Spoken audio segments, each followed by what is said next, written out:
love that.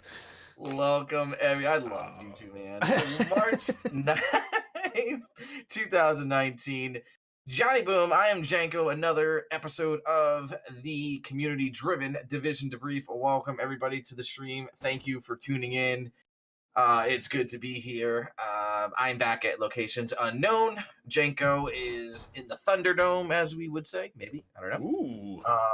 And it's good to see you guys. A lot of cool stuff on the agenda for today. Janko, happy Saturday. Good to see you, bud. How are you doing? Blue Thunder at it again. Dude, Blue Thunder at it again. Hopefully I'm not muted. Hold on one sec. I'm in my wrong tab, and I want to make sure. Okay, cool. I'm good. Yay, we're good. Thank you very much. Johnny, thanks for being here. You kick ass. Cool. I appreciate you. Everybody else, thank you guys for being here on Twitch at on a Saturday night, man. It is Saturday night. Johnny's got the strobe light going over there, trying to get some creepy shit going on, right? Some creepy stuff or some hype. Something's going on over there. And everybody that is watching this on YouTube, thank you very much for joining us over there and taking the time to do that. If you have thoughts on the discussion, you can always catch us live. You can follow us on Twitter at Division Debrief. You can also come over and follow us on Twitch, twitch.tv/The Division Debrief.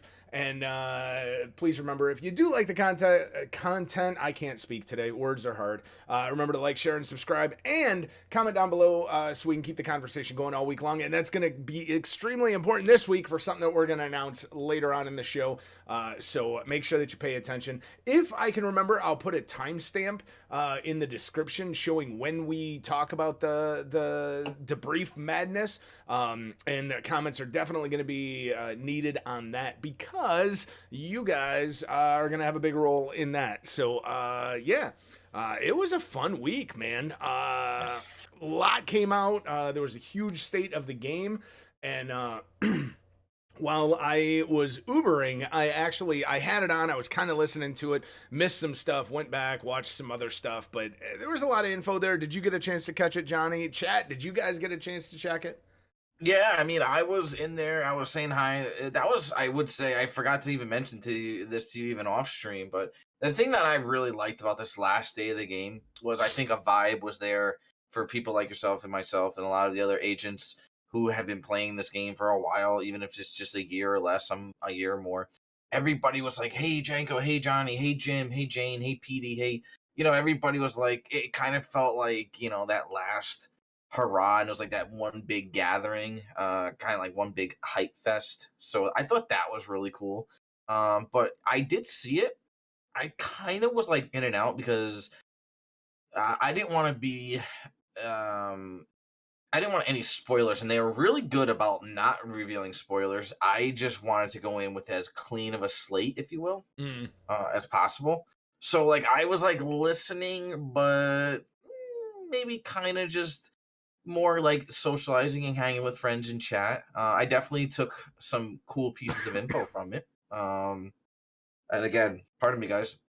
We have a lot of cool stuff to talk about. I think that's what I was really excited about a week before. I almost, even to a full, I almost thought it was almost too much, debatably. But I thought it was a really cool final way to get us ready for the game. So I was there, but maybe could have paid a little bit more attention, kind of like school. Yeah. I mean, I'll be honest. I was kind of paying attention. I mean, I was also in my car, and so I couldn't watch all of it. But I mean, I got the general gist of it. I'm sure that there's some things I missed. Like you, I kind of wanted to be surprised, and yeah. It seems like a lot of times since I've started on Twitch and just a content creator mode in general is a lot of times in conflict with the gamer in me, because like the gamer in me wants to just go in the game, experience it, how the developers intended, but yet the content creator in me and the streamer in me wants to make sure that I have as much info as possible so that, I can help other people and so that I kind of know what's going on. But yeah, I mean, there was a lot in there. I mean, Jack just said PS4 is going to have a big patch day one. Yeah, for some reason, the day one patch on PS4 is way bigger. Way bigger than the other two things. And I think the overall size of the game on PS4 is bigger for some reason. I don't know why, but that brings me, I do have a thing, where is it? Right there. For preload times of the gold and ultimate editions, it's right there. Nice. Anybody in chat that doesn't know, you can hit the command ! Preload, and that'll bring you a link to that infographic so that you can see based on your time or where you are located when you can start preloading. Now, when you say the patch is going to be big, is this like, so you download the game and then the server goes live and it lets you download the rest of it? Is that what you're referring to? Yeah, I think so. There's a day one patch, and I believe I saw someplace that the day one patch on PS4 is like 45 gigs. Wow. It's massive. But then I read something where that day one patch is supposed to take care of the audio bugs that we got in beta. So okay. I don't know if they're redoing all of the audio files, and that's why that day one patch is going to be huge. But before we get into the other stuff, that just brings up another point, that if you had pre-ordered a physical edition through the Ubisoft store, I'm not ranting. I'm not going to rant. I'm not getting into it. But if you did happen to get a Dark Zone version or the Phoenix edition, it means you are going to lose a significant amount of time in your early access if you are on PS4 or Xbox. It's not going to be delivered until sometime on the 12th. Mine is shipping UPS. Yeah. Mine's shipping UPS. It says by the 12th, by the end of the day, which is any time between 10 a.m. and like 5 or 6 p.m. Yep. And then if that's the only copy you're getting, by the time you get it, you put the disc in, install the game, and then download a 40 gig patch, and then have that reinstall. You're going to be losing, anywhere from conservative guesstimates. You're going to lose anywhere from 12 hours all the way up to possibly, half a day to a full day of your early release. That feels bad. If you purchase a physical copy of the game, begin installing from the disc, provided you are online. Console will simultaneously download Title 1. Oh, fair enough. So it won't patch on top of that, but it's still a 90 gig download. Better clear up those hard drives, boys. Yeah, it's still gonna take quite a bit of time. So yeah, even with fast internet, that's a chunk. That's hefty. It is what it is. I'm really irritated, but I'm not gonna rant. I said I'm not going to. I'll save it for my own streams. But I will be there minute one. I've taken drastic measures to make sure that I can be there when it starts. So. Very cool. You might have to buy a new hard drive. Yeah, I had to buy an external just to make sure. I bought a 4 terabyte external, so. Yeah, what's crazy is if you think about it, and there's going to be other patches and updates, I mean, that file at one point is going to be crazy big. So I would even recommend to my console friends that, that external might be the way to go for sure, because that's going to chew up some space. Unless you're just one of those players who has like 1 or 2 games, you'll be okay. But, most of us have more than one game. Yeah, I mean, I'll probably move mine around depending, because like if you've got an SSD in your system, obviously it'll download faster, it'll run a little bit faster. I don't, so, we'll see what happens, but it shouldn't be too bad. Yep. Once you get it. And the only other issue I have with all of that is, day one servers are going to be stretched to the max, so who knows how long that's going to take to download. Yeah. Hopefully those are dedicated servers for the downloading and everything else as opposed to the playing, but who knows? I mean, it's going to be huge, so. Those queue times are going to be fun. They should be interesting, but the cool thing is once you get through the queue times and once you get through one... Medic! Right? No, right, oh, man. Yeah, sorry. I'm fighting a cold. No, please don't be sorry. I'm fighting a real bad cold. Once you get through all of that, the state of the game this week was pretty significantly massive. And I found it pretty funny that they gave the most amount of info I think that they've given in a state of the game in a long time. And yet they really seemed pressured to keep it right around half an hour. Like, it was jam-packed, dude. They put so much crap into that 40-minute state of the game. It's really, really crazy. I was impressed by that because normally, and it's hard not to. I mean, because you and I see it with the debrief, and sometimes with our own channels, and I see it with them, and I kind of appreciate it a little differently, maybe a little bit more now. Is it's not hard to go on about something you really have passion about and rant. Um, and you could tell they were like, all right, we like you said, they were like it was like an extended lightning round for them. They were like answer, topic, answer, boom, boom, boom. They were just banging them out, and then even their answers were consolidated. And then I think it was Hamish was like, "Man, we're a little over, but let's. I just want to finish this last piece up." And then they're like, "All right, guys, we got to bounce." And like you said, it was. We've seen some of them where they're like, I hate to say it, but they're making like inside jokes, and they're like the cringe factor is going up, and we're sitting there going like, "What's going on here?" You know what I mean? And there wasn't any of that. It was really well done and professional. I really liked it because I'm a stickler for that. So please don't take my opinion completely as like gospel. But yeah, they really nailed it down in a half hour, maybe a little over. That was crazy. Yeah, no, I thought the guy I missed his name. That guy was cool. The guy that was on there with Hamish. I liked him, and he was right to it. He knew exactly what he was talking about, and yeah. So basically, the rundown of it is that once you hit 30. Like through the story, you'll go through, there's going to be a stronghold at the end, and that is like your final mission. So once you hit that, that's essentially kind of like General Assembly was supposed to be your last mission, and once you hit that, you hit 30. Once you finish that, you'll unlock World Tier 1. Once you beat that stronghold, rather, you unlock World Tier 1. Once they said that, I love that they kept saying story happens. Oh yeah, plot happens. Yeah, plot happens. That's what it was. Yeah, that so was like really funny. It really was, because then they kept saying that. So it was like once you beat that stronghold, then plot happens, and then like the way they Someone's described gonna make that it. T-shirt, you know it's gonna happen. Oh, dude, I'll do it in a heartbeat. Yeah. So basically plot happens, Black Tusk takes over. I am not going to describe it the way that they did, because that was one of the things I wish I wouldn't have heard, to be honest, because now when I see it in game, it's going to be like, but then if I would have not known that and I see that in game, I would have been way more hyped up about it. But basically at World Tier 1, the Black Tusk takes over your map. They can blockade your settlements that you've been working so hard to, unlock and get cool things for, so they can blockade those. So you kind of have to go and break those blockades. And then there's going to be new Black Tusk Living World activities. I also really appreciate the fact that they were calling it the Living World versus the Light Zone.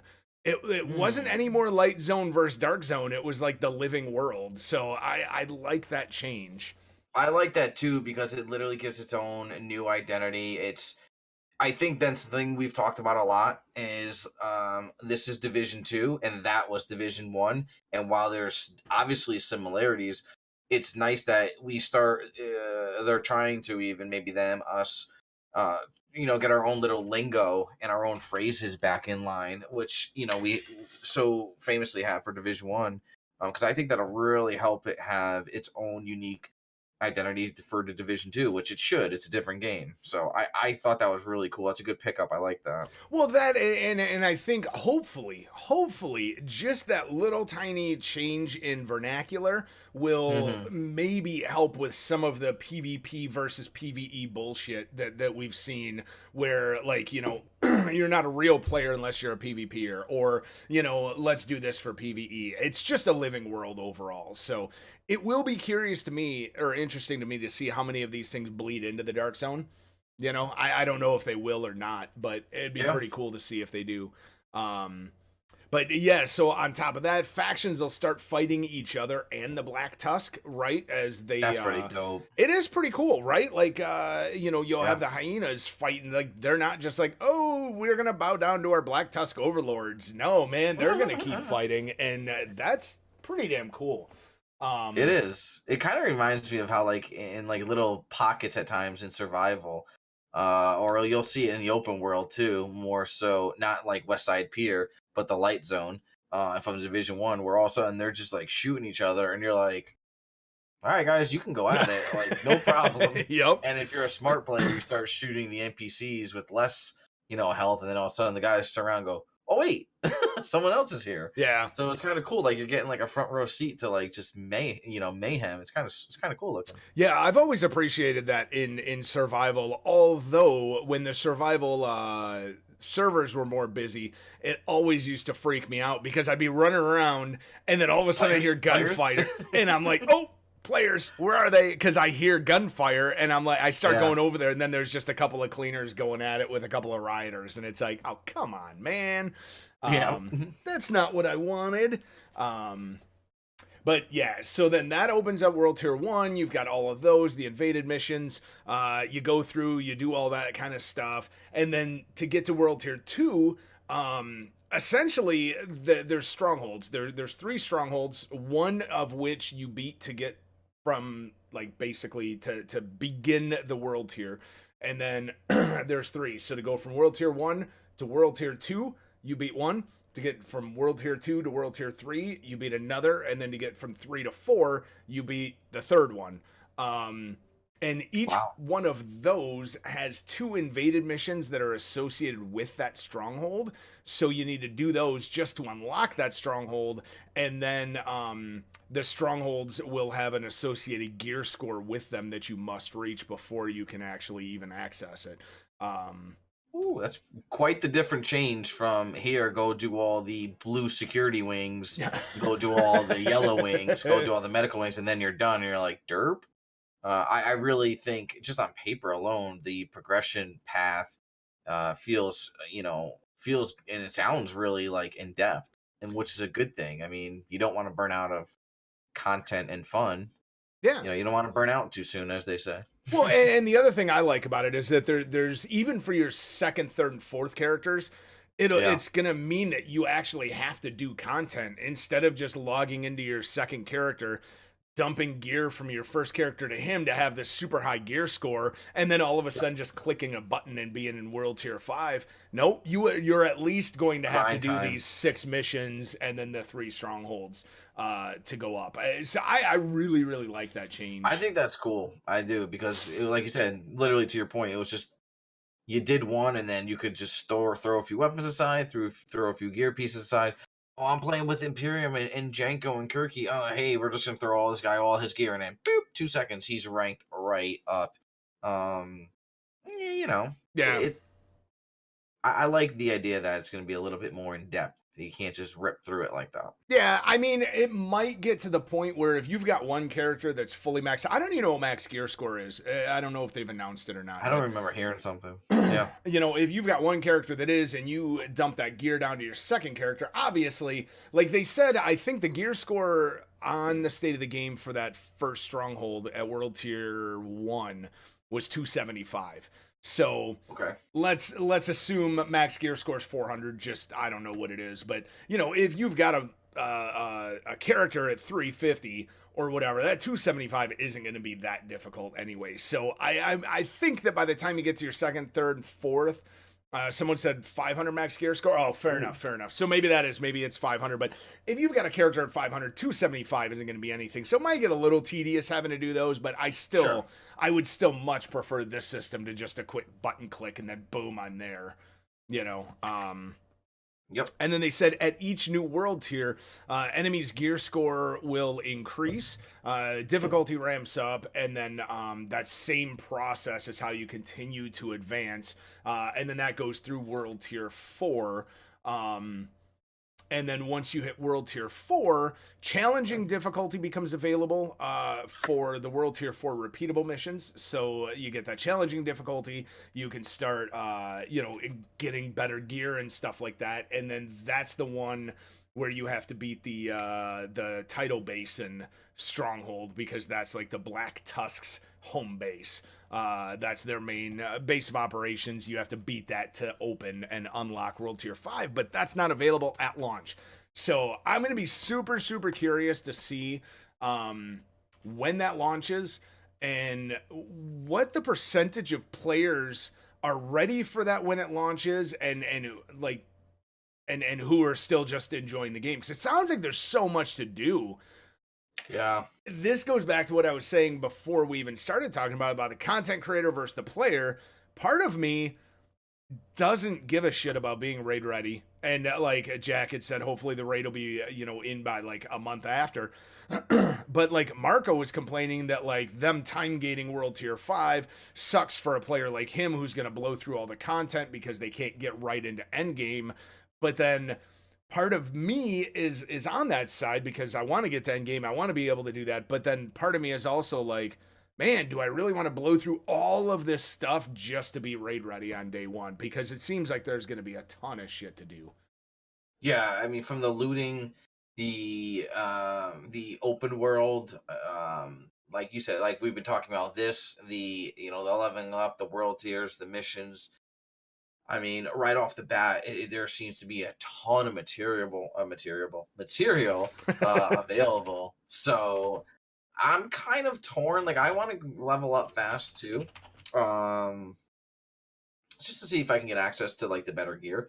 But I'm actually a player who really likes to take in the lore, check out the atmosphere, environment, I should say. And while I'm not going to go super crazy, there will be times where I'll just, pull up a game and invite some friends in and be like, hey, you want to just go run around and look for phones and lore? And because I think that's a lot of fun to do. I understand somebody like Marco maybe doesn't really want to do that. Yeah. And maybe he does offline. I don't know. But I think it'll be really cool to see how much content right away we're gonna get in the first month, right? Yeah. I feel like the first month will really set that tone. Yeah, I mean that was in the Division 1, and of course this was me working full-time retail and only playing 3 to 6 hours a day still. But it took me almost a month to hit level 30. But I went like area by area. Literally, like if I got to Hell's Kitchen, I cleared out everything I could in Hell's Kitchen. So like pretty much by the time I hit 30, I had almost all of the intel found. I had, I'd almost gotten my Sierra jacket by that point for finding all of the intel and all that. And so like I know that I'm going to go back and forth. There's going to be some days and some streams that I'm just like balls to the wall. Let's kill these missions. Let's get through this shit. I want to progress. But then there's going to be other times that I'm just like, just chilled talking with chat and like just run around looking for collectibles. So, yeah, I think a lot of that depends on, the day-to-day happenings of what's going on with you as a player, as an actual person. And then you kind of mix that with content creation. Like if you're really dragging ass, I think it's a cool thing to be like, hey man, like I just want to chill. Do you want to run around and look up, lore information or try to seek it out, try to find it? And then other days you're like well rested, the earth, moon, the stars align. You're like, hey, I got nothing going on. The kids are away. The wife is gone. Let's rip. I got pop and pizza bites. Let's go balls to the wall. Yeah. And on the power leveling thing, Petey, obviously none of us really know. None of us really know. Yeah. I don't know why you wouldn't be able to power level people, right? If I've gotten to World Tier 4 or whatever and I'm gear score 350 or whatever, and somebody is trudging along at 125 or 200 or something like that and they're really struggling, I don't know why I wouldn't be able to just join their party and basically walk through stuff, because the Division's never really done a good job in the way that Destiny does and the way that Anthem tried to and failed miserably at trying to make sure that people of different levels have the same experience against those NPCs, right? Like the NPC scale towards each person in the party, whereas in the Division, it's always been it scales to the max gear score or to the the party size, and you just you pay dearly for that in Destiny, and I don't feel like you pay. You could literally take a backseat ride with 2 or 3 other players in the Division and just rip through a mission. Yeah. Generally speaking. I mean, as long as you're in cover and you're not being like a goofball, like you could just be, hey, you sit over there, me and the boys got this. Yeah, I mean, anybody that's seen me on stream do legendaries with 3 people that are good know that for a fact. You can easily be carried through it. Through most of it. There are definitely some content that you can't. So maybe they'll do that a little bit better. In this, especially with the way that the enemies work and stuff with like the medics rezzing people or whatever. Maybe, you know, somebody can't take a backseat anymore and they really are going to have to pull their weight. Yeah. I think it'll be cool. Yeah. So they said that in World Tier 4 and 5, the control points can be upgraded. So, like, let's say you've already taken one over, and then Black Tusk goes after it, or another one of the factions goes after it. If you see, like, a +1 to it, and then you beat that off, or you stop it, or you take it back, or whatever, then now that'll actually be like hard mode difficulty. That's like the hard mode control point is now available, and you'll get better gear out of that out of the loot room. So each time you level one of those up, you basically get higher grade loot out of those loot rooms. They said that like that progresses.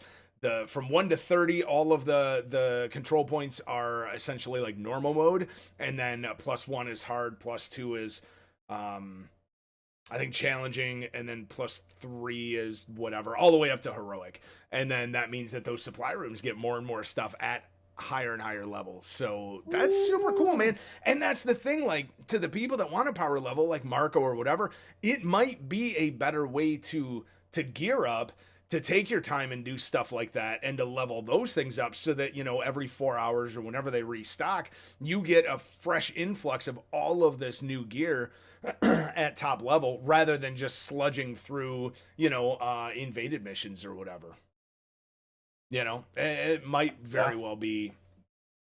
Might be. We'll have to see. Which means it might be better to play with a group. It might be. Yeah, I mean, especially depending on how hard, you know, they get, and how well they scale for solo players. You know, I'll definitely be testing that out. Yeah, I mean, I'll definitely test that out. I mean, just like I did with the Division 1, I fully plan on soloing as much, if not all of the content from 1 to World Tier 5 until you really start getting into like the end game stuff. I'm going to try to solo it all. We'll see what happens. How are you with that, Johnny? Both as a gamer and as a content creator, are you more apt to just like group up to like get through stuff, or do you like to go through it more solo or something like that? It's a great question, honestly, and I say that because I actually prefer to go through things solo the first time around, because I don't like I do this even in real life. Like if we were to go on a vacation, and I've done this with other people, like where it's my wife and I, and you know, another couple. I'm pretty easygoing, but like if I'm like, hey, I really want to go see these 4 or 5 sites, and they're like, nah, I'm not interested, and that bores me. Now you're like, well, now what do we do? And I'm like, okay, well, I'm gonna go and I'm gonna go check it out. So with that, like, I would say early on, I'll probably play a good amount solo, because I really feel like I could find the story a lot better that way, and I don't have to feel any pressure. Not that there's like pressure, but you know, you may feel an obligation or a hesitance, you know, a hesitancy to not go explore something when, you know, you're in a group, because you don't want people to get bored or, you know, annoyed with your thought process, right? So early on, I'll go more solo. I think once I get into the heart of the game, I'll probably look to play with, you know, a group of players and friends, who I don't have to worry about like screaming in my ear the whole time, or just a certain level of comfort with gaming with certain people like PD's in chat, yourself, you know, Kirky, etc. And there's more, but you know, just close friends who I enjoy playing with. That's the way I like to approach it. Like once I'm kind of got my feet under me, then I like to kind of dive into the group play. Yeah. Yeah, I mean that you brought up a great point. And one of the reasons why I tend to solo more is I tend to be like a ferret on crystal meth in games, and like my attention span just isn't that high. So like I might be all ready to do legendaries or whatever, but then like halfway through, or especially in a new game, I might get a group together to do something because I couldn't do it solo, and then all of a sudden I get done with that, and then I want to go explore, I want to check out this new area, or if I get into a new, when you get into like a new area of the map, I want to explore it, I want to look for things. So then I don't want to force anybody to just like truck along with me if they want to go and blow shit up and kill people, but at the same time I don't want to feel like I have to do that either. So Yeah, I mean, it's not just to kind of like add on to that and pony my original idea. Basically, like, when you're running around and you're all of a sudden you get these like spurt ideas, like, oh man, I got this feeling it's down this alley. Let's go right. And then someone's like, where'd you go? You're like, I'm down here. You got to go here. You got to go there. Like, it's fine and communication's there, but after a while, especially if you're going through a day and you're tired and you just want to run around and find stuff, it's nice not to have to always play that lead role all the time as far as like, direction and navigating. So, Yeah. yeah. I mean, it's like what Crumb said too, is normally groups tend to rush through content. And I even did it offline today. I haven't played Anthem in over a week. Like, I've been wanting to. I've been so tired this week. I haven't been able to play. So today I finally logged on. They had like the quality of life patch. I wanted to make sure it was updated. And I did the stronghold, right? That was in the demos. And there I am, that person that, like, once we got through the second, we opened up that second chest, boom, I just took off and flew through, no exploration, no nothing. I don't even know if they added chests anywhere. I was like, I just want to blow through it and then get there and see what happens. And that's what I did. And then they all had to like catch up to me, or they all like literally were forced to catch up to me. And so if they were trying to explore, trying to see if there's something back there, oops, screw them. So yeah, Crumbs, that's precisely why the first time through any new content, I never play in a group, because I miss shit. I miss what's being said from Isaac, or like I miss the story because then somebody in the group is talking or whatever. So yeah, I think 0 through 30, I'll probably do solo. And like you said, Janko, I know you're deep into the lore. I like it as well. And the nice part is, if you're, from a content creation standpoint, if you're streaming it and then all of a sudden like a cutscene comes up, you could kind of dialogue it, be like, hey, this cutscene's coming up. I'm gonna just be quiet for a second. I'm gonna let that play. If you're in a group, even with your friends, and all of a sudden like their boyfriend or girlfriend screaming in the background, or they have a question, or they're like, hey Johnny, guess what I did today? And you're like, can you just wait? Yep. And they don't mean any harm. None of it is obviously intentional, but that's the beauty of going solo in that regard. You could just let her rip. Yeah, no, I mean, there's a reason why I prefer, especially for that, why I prefer Discord for group chat than like 100%. PS4 party, is because I have a button to deafen chat. So if a cutscene comes up and I want to watch it and chat is talking about their days with each other, or like their dog just, shit on the living room rug or something, boom, I can just deafen them, not even listen to them, and do my own thing. So that's one option too. I got to learn to set that up myself. Yeah, I've got that set up. And I mean, I've done it before too, where like, if I don't know, just if I run a Hugh Houston thing or whatever, I can deafen it because that comes through desktop, whatever. It's just why Discord is so much better. But Discord is baby. Yeah, now we're getting off topic. But anyway, so they said that throughout the game you meet a character named Snitch. I'm a little unclear when this happens, or if it's during when those like plot happens moments are happening. But yeah, evidently you meet a character named Snitch. At World Tier 1, you also meet Cassie Mendoza, who's a gun runner and a vendor that has really high-end gear. And Cassie. Evidently, I saw somebody in the State of the Game chat when this came up calling her Zur. So, and that's, I caught that as well. That's kind of how my brain has been kind of putting her, is like this Division version of Zur. But it's not just on the weekends. Evidently, she will spawn every day and a half, I think they said, in a new location. But she won't show up on your map until you've talked to the Snitch to locate her. So, like, ooh, okay, even if you go online, kind of interesting. Yeah, no, super cool. Like, even if you go online and find out where she's, like, let's say she's spawning at that first settlement, or right around that first settlement that you get, even if that's where she is in your game, because you've talked to the Snitch, even if I go to that location, I haven't talked to the Snitch yet, she won't be there. So I have to find the Snitch, and then and I think that's super duper dope. She keeps the same gear, like the same inventory for a week, but she respawns every day and a half at different locations. So that's pretty badass. It really is. And like PD brought up a nice little comment there. It's different for everyone, which is cool. And you brought that up too. It's like, You can't just be like, hey guys, we're all gonna go see the snitch. Well, did you do the mission? No. Well, you better go do that. And that's the other thing I like. A lot of the content now is linked. So in other words, in order to get, whatever you want to do, like a title A, you have to do subplot 1, 2, and 3 to get A. Okay, you got A, now you can move on to B. Well, B's got 1, 2, and 3. Okay, now you can go to C.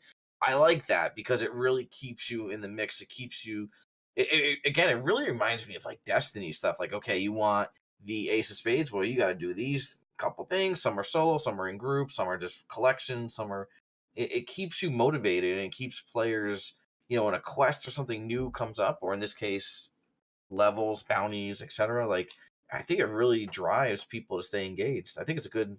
We'll see how it plays out, but on paper, it sounds cool. Yeah, I mean, I think as long as her inventory is as good as they say it is, like, it does spawn with you. So, if you're in, or it levels with you. So, if you're in World Tier 1, it'll probably be like 275 gear score, whatever. By the time you get to World Tier 5, it's going to be, World Tier 5-esque. And she said that she will always have a named weapon. Oh, nice. Yeah, so like that named weapon might be super dope for you at World Tier 1, but then when you go to World Tier 2, that named weapon isn't going to level with you, so you're going to need another version of it. So then, that gives you incentive to go find her. I'm not sure once you get through World Tier 5 and you really start kitting out, we'll see how valuable that gear is, and maybe she kind of goes away at that point as not as necessary the way that Zur is in Destiny now. But hopefully they add enough loot with enough regularity that she maintains her relevancy, I guess. Yeah, no, it's like the old vendor question. It's like, well, is it beneficial to just buy stuff from a vendor, or is it more beneficial to get an RNG drop? And to this point, we don't really quite know yet. Is it going to be worth it to do all this stuff? And like you said, at a certain point, are you going to plateau? And it's kind of like, all right, she's off my, map, no pun intended. Like, I'm not even going to try and find her anymore. I guess, well, again, it's going to be a lot of wait and sees, and which is why I think our future debriefs will be great, because it's going to be a lot of mixture of, I think, your opinions and experiences, Janko, and mine, and then obviously chats. Like, we might do a debrief and we might be talking, and all of a sudden, B-Crumbs or PD or Jack's like, hey, did you check this out? And we're like, what the hell are you talking about? And we're like, all right, cool, because now the content is at the forefront. A lot of this now is informative, and it's kind of like hidden behind a layer of not secrecy, but like, you gotta wait and see. Yeah. I will say, you would mention something about the interconnectivity of a lot of these systems, and as we move in, like, we're going to talk about the other purpose that the snitch has coming up here in a minute. But like, between the snitch being who you have to meet to find Cassie, but then also for the other thing that he's got that I know you're really super excited to talk about with, like, the Deck of 52 stuff. So like, the snitch has those two purposes, and then there's another character that you meet that gives you like bounties, but then there's like multiple levels of bounties, and then that kind of ties in with another system, and there's like this interconnected weaving of all of these different systems, and it seems super, super cool. I hope that doesn't also mean that if one becomes irrelevant, they all do, right? Very true. That's the, I guess, risk maybe you run of having that methodology, I guess. Yeah, it's a great observation. I agree with that. Yeah, PD. Oh, sorry, I didn't mean to interrupt you. No, absolutely. I was gonna say maybe the talents. Oh, okay, yeah. Yeah, I guess we'll wait and see. Yeah.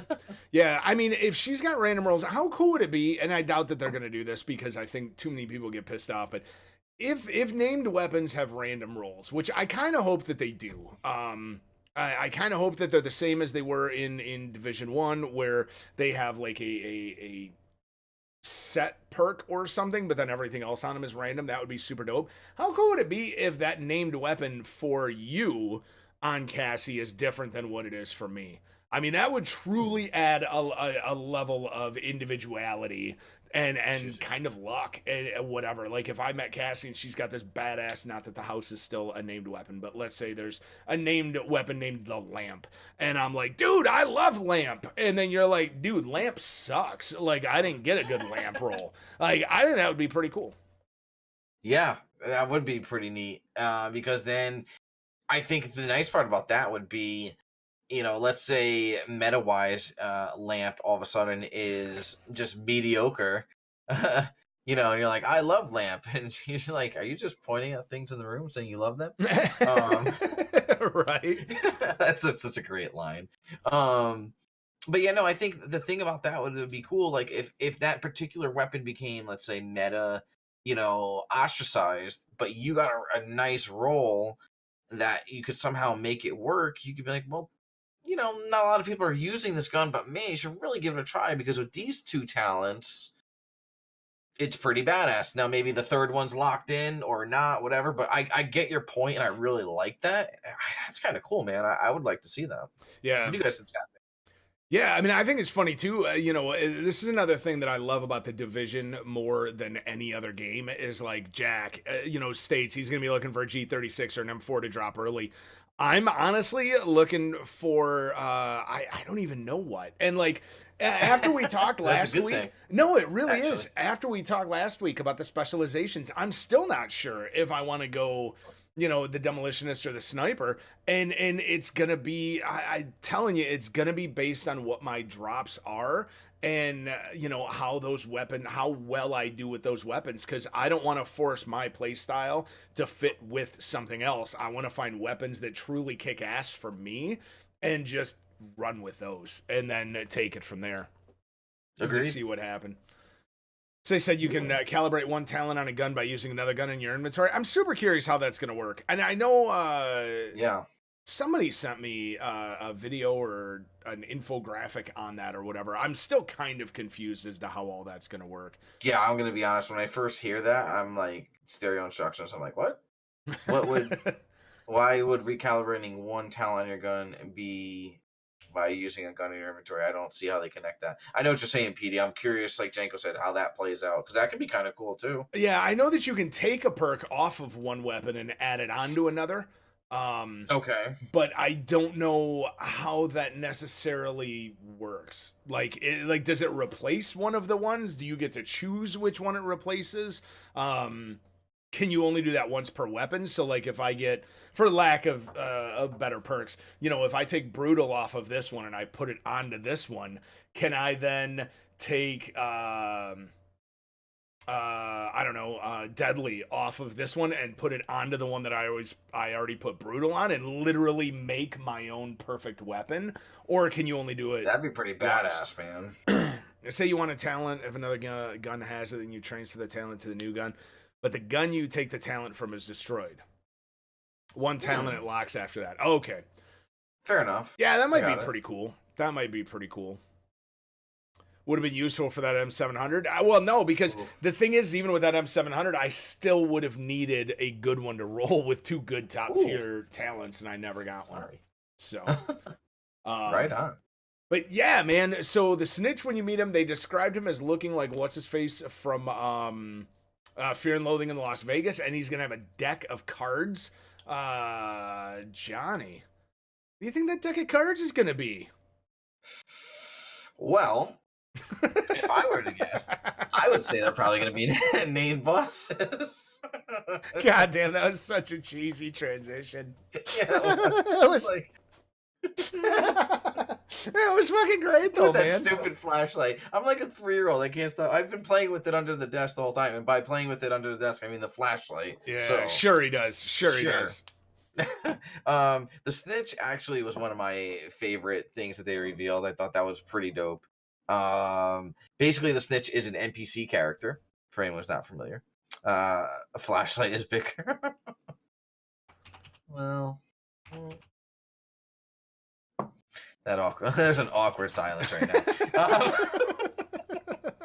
He's an NPC. We're gonna have to take a quick commercial break. We'll be right back. That ain't no flashlight underneath there. Oh, it's change a vowel. Oh Lord, flashlight more like it. We could can talk about that one other day. Um, we stunned him, guys. We totally stunned him. That concussion grenade of chat totally stunned you would him. have a field day with that one.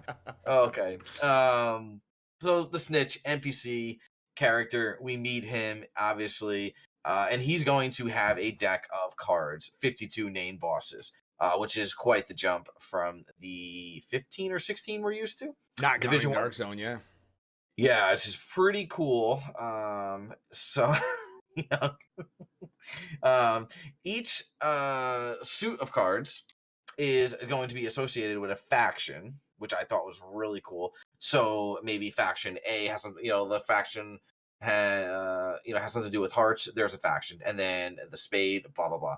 So that's pretty dope, and they're all organized in that manner, and each will increase in difficulty based on the card. So I'm going to imagine and guess maybe that let's say like a king is probably going to be really difficult, whereas like a 2 of clubs, maybe he's just like, just some guy walking around, no big deal. It's like Mirror Lines. If he's in there, unequipped younger brother or something. Right? He's like the putz of Mirrorline. He's like the younger brother no one likes. Yeah. He's wearing hockey pads.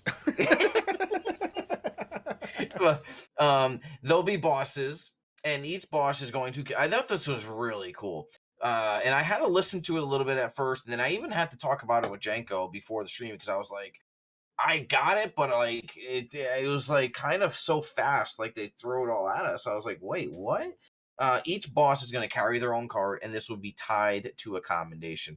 And each one supposedly will have a really good loop. They'll reset after you complete them. Now, what Janko and I were talking about, and maybe you guys in chat know, and maybe we have to wait and see, is once you do these 52, right, Janko, we were discussing, like, is that going to reset? And then you just start all over again, or like how is that going to work? Do you have a follow-up on that? Like, do you have a take on that? I mean, I certainly hope it resets. I think it's got to be because they specifically said, the first time you go through these, and so they did say that they rank up with you. So like, you get them at I think World Tier 1 is when they unlock or whatever when you can do them. But then I think at World Tier 5 they do another thing, and then I remember him saying like the Royals. So, like, your Jack, Queen, King, Ace in each faction are, like, super, super tough, but also give you super awesome badass stuff. So I'm guessing that once you go through them, because they did say, like, there's a commendation for the first time you go through it, and then I'm willing to bet that there's some ridiculous commendation for, like, resetting that deck multiple times.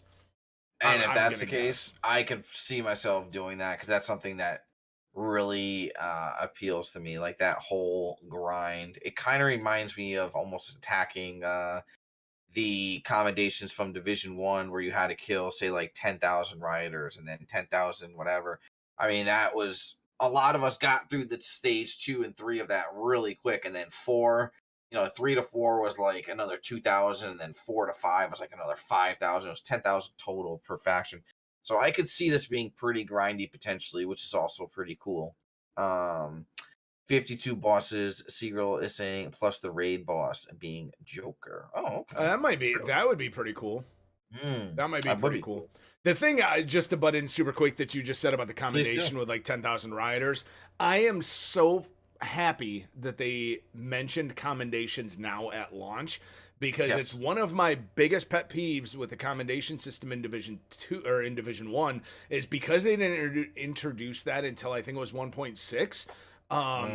It wasn't retroactive. So like I still haven't killed, I think it's 10,000 LMB or it's one of those. I still haven't. It's like I know I've done millions of those motherfuckers already, but because the majority of my playtime was in the first 2 years. That's a really good observation. And it was weird because if you look at those, some of those were retro and then some weren't. And it's like you had some people who probably could have pushed for Agent Elite or Reaper a lot faster. Even some of the underground ones, there's one I'm actually doing on PlayStation just for ha-has. I haven't done it in a while, actually, but it was like 500 phases of underground. I know I've done 500 phases of underground Yep. in the time being, but once, yeah, it wasn't retro, so I kind of got the screws there. But I'm happy they're gonna be there from day one too, because it's good. It's just I'm into the tracking and the commendations and stuff. I think you are too. So, what do you guys in chat? Do you guys like the tracking early on? It can't be a bad thing. I don't see how it could be a bad thing personally. So yeah, let us know in chat. We'll take those comments and questions. Basically, okay, so then you have the snitch, right? So we mentioned who he is and what he basically does and how it works. Um, Moving on just a little bit along the same lines, there's also going to be bounties. Bounties will work much the same way they did in the beta. So once you trigger them, they'll appear, but if you fail, you could restart in the bounties menu. And again, this was something I talked to Janko about post stream. And at first I was under the assumption, because I played the beta, but I was so excited to play it that I was doing stuff and I didn't really even know what I was doing as far as like, the open missions, and I was trying to confuse certain things. Janko kind of clarified this for me.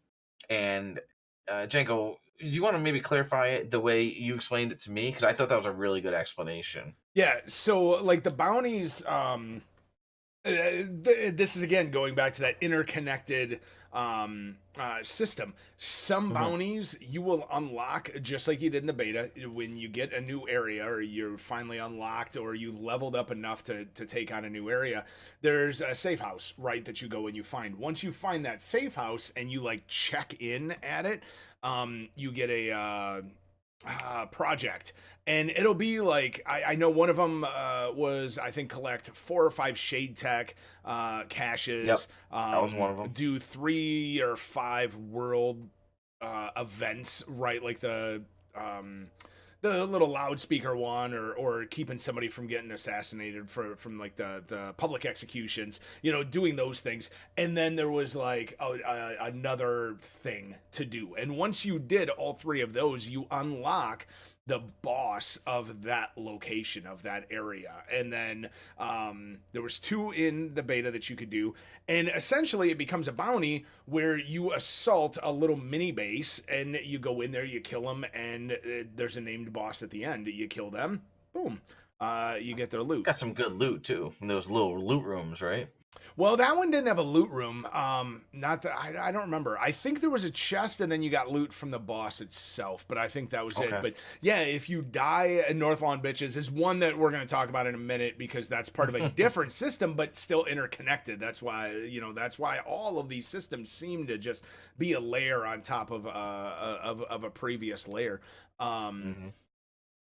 Yeah, so if you fail it, you just bring up your map, and then on PS4, I think it's R1, or the right bumper.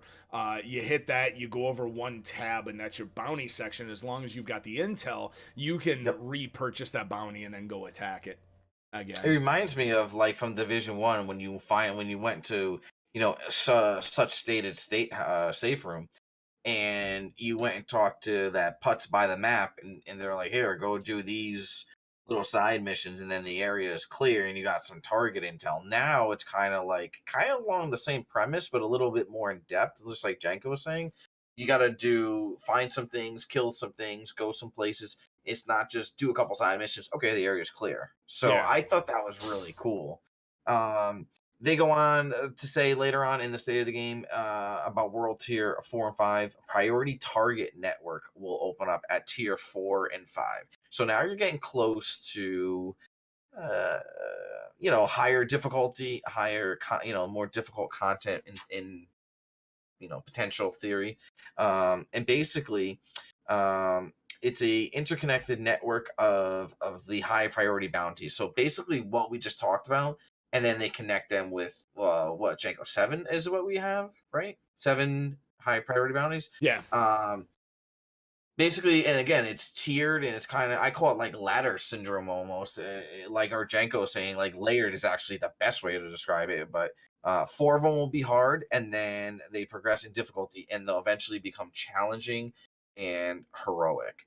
Um, And same thing, you have to beat the lower ones to make the higher ones become available, which I like. And again, if you're playing with somebody who's new, they're still going to have to go through it. You can't just be like, hey, I'm going to pull you right into the higher ones. It's like they're going to have to progress too, which again, I think that's going to help keep people from rushing through content, because while we want people to, in my opinion, do a lot of content and get a lot done, that was always one of the complaints, was I ripped through content in like 2 seconds. So Janko, your thoughts on the Priority Network, and is that something you could see yourself doing? Dude, I honestly, like, some of my favorite content in Division 1 are the high value targets. I really, really like it. And so this is like that.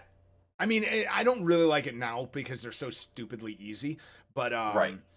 this is something I can see myself sinking my teeth into, because they said, or if I'm pretty sure I remember this correctly, that that priority target network is a weekly thing that also encompasses some daily bounties. So like the Yes. lower ones are dailies, and then once you unlock those or you beat them, then you can move up and you get the other ones, but then that resets every week. So it again just reinforces this play pattern, or this play progression loop of, like, get these little ones, unlock it, get the bigger ones, and then the following week that resets, and then you get to do it all over again. So Very hopefully cool. hopefully they stay tough. The way that they made it sound, once you get up into like those challenging ones, they're going to be super difficult. Hopefully they are, and it'll be some cool challenging content to just kind of bust through and challenge yourself at solo, or just get a group together and fucking posse up and go smoke them out.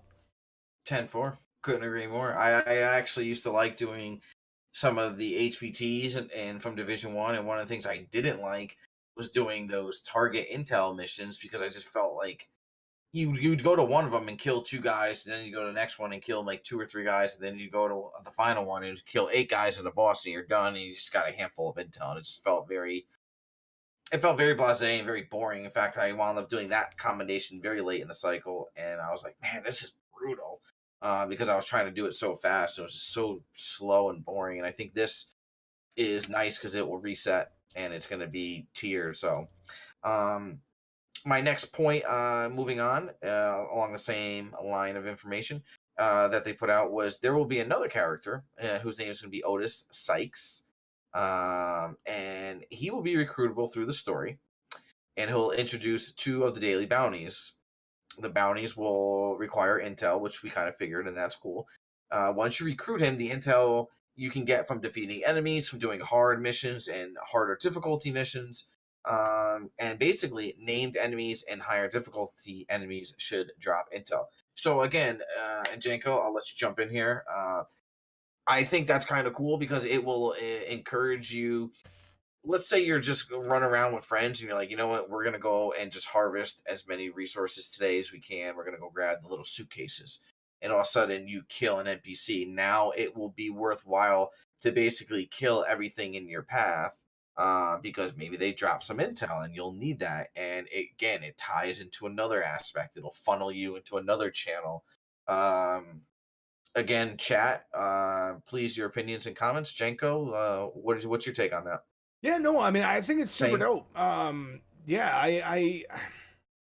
I know this kind of ties in with the Deca 52 and everything too, because they were kind of Yes. saying that, like, those bosses from the Deca 52 will have certain things that you need to do to unlock them, but some of them will be unlocked just while you're playing the game. So they may Hmm. spawn and you don't even know that you've done what it takes to trigger them.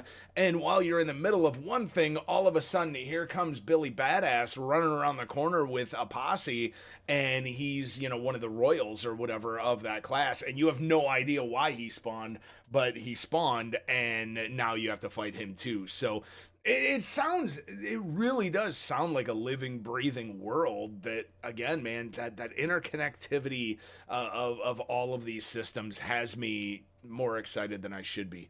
I feel Sitting like it's here. gonna loop us in the content. And then one of the things, and I like the word you use there, living and breathing, because if you listen to a lot of the videos and a lot of the information that they put out, a lot of times they kind of reference that, though, how they want the game to be evolving.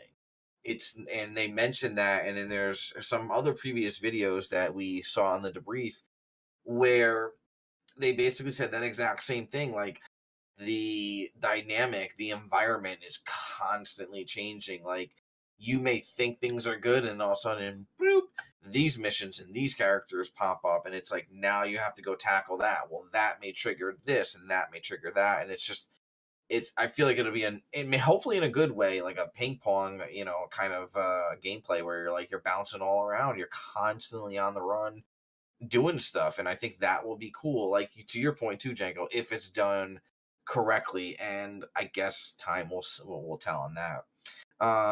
You'll also, I think I mentioned, and I apologize if I didn't, or if I did, 2 daily bounties, and then you could also, in your upgrade from the that guy at the White House, the not the court master, not the court jester. Oh, you know what I'm Bueller? Buford? I think it's Buford too. Um, now he's gonna be. So basically, you'll go into him, and that where you can upgrade your character to do various things, everything from carrying more armor, repair kits, to different weapon barrels, etc., etc. That, it seems like that's where you'll go to upgrade that, and you can get a perk that will give you an additional hard bounty and one challenging. The thing that yeah, absolutely, please do. Yeah.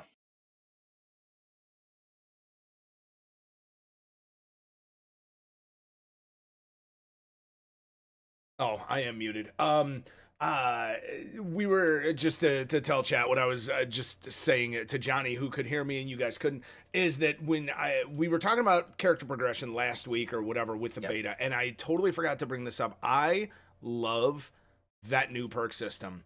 Like, in the beta, I legitimately sat there at one point for probably 5 or 6 minutes. I could buy one perk. I had enough shade tack or whatever it was to buy one perk.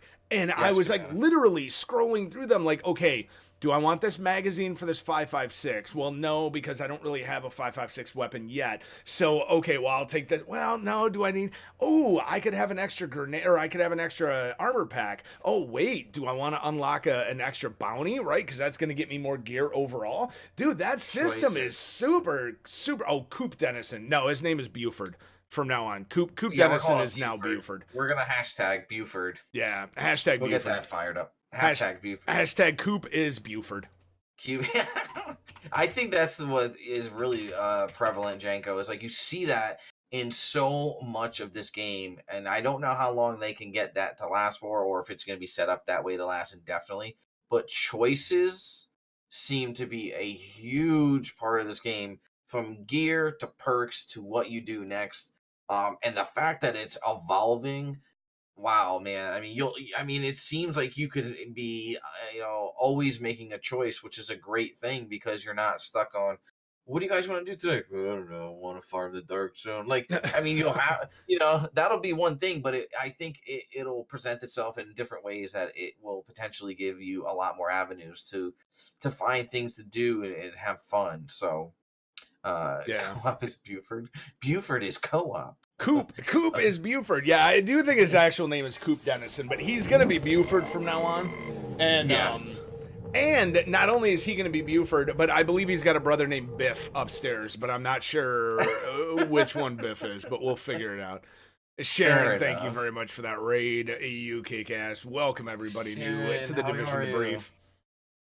But so yeah, I didn't mean to sidetrack you on that, or I didn't mean to not at all. interrupt, but I had to talk about that perk system because I totally meant to last week and completely forgot to. It's wicked cool. It's wicked awesome. Buford T. Justice. I like it, Cabana. Again, thank you, Sharon. Welcome everybody who's rating from Sharon's party. I hope you had a good time over there. I'm sure you did. Sharon is an awesome member of our community. We have Mr. I am Janko. He's not behind me. I actually tried to point to the side of me, but I'm a putz, so that's what happens. I'm JohnnyBoom, if you guys haven't met me before. And welcome to the Division Debrief. It's a community-based, informative, fun talk show, if you will, if you guys haven't been through before, ladies, agents. So it's good to have all you guys to stream. Please don't hesitate to say hello and chat. We'll try to get to as many comments and questions as you can. Right now, we're kind of just discussing the deck of 52, the snitch, world tier bounties, etc. So if you guys have questions of where we are, please ask somebody in chat, a mod, or just type in, and if Janko or I will be happy to kind of fill you guys in. I know you're just jumping in from Miss Sharon Dino's stream. Basically, what the last point I wanted to kind of go over, Janko, and chat, of course, was the high priority enemies are going to be varied, and I thought this was really cool. Again, this was a discussion Janko and I had post stream, and maybe we talk a lot of Division, actually, a lot, which is really cool and probably nauseating for people around us to listen to, but hey, whatever. Yeah. The thing that I really dug about this, and I had to really kind of talk to Janko about it, frankly, because I was kind of like unsure about it, and I was kind of like, can you break it down and help me understand what I know and fill in the gaps? Basically, the higher the difficulty, the more abilities or the more enemies they can have. And the state of the game described that as shopping. There's going to be a set rules for them in the coding. Right, Janko, we talked about this. And depending on the difficulty in the world tier, they'll get more points to shop for more, allies, in their case, equipment, skills, etc. And Janko gave an awesome explanation for this. Think of it in terms of the hunter that you get in survival, or frankly even underground too, but hunters in survival was the analogy that him and I discussed, how sometimes they're loaded with the electronics, or they have the sticky bomb, or you get the sniper, or you get the one with the the PP-19, and he just sits there for 6 weeks shooting bullets at you. It's kind of going to be similar to that, where the coding one day may have them just 2 or 3 guys, but they're loaded to the gills. Or they might have a whole group of tech-savvy guys. They're going to come from, different areas and all that fun stuff. I think Janko and I were saying, Janko, please jump in here at any moment when I get there, is basically, the locations will probably be somewhat similar, but the manner in which they, and they, by I mean the NPCs, fight you, will be very different from time to time. Yeah, CB, just to let you know, you don't have to apologize for bringing it up. I'll talk about it again once we shift over. We've got more people in here, and if anybody did pre-order Phoenix Edition or Dark Zone Edition on PS4 or Xbox, you're losing early release time. But anyway, yeah, no, so that's how they described it. I think it's super cool. I don't know if they're set locations, because they weren't really clear about that at all.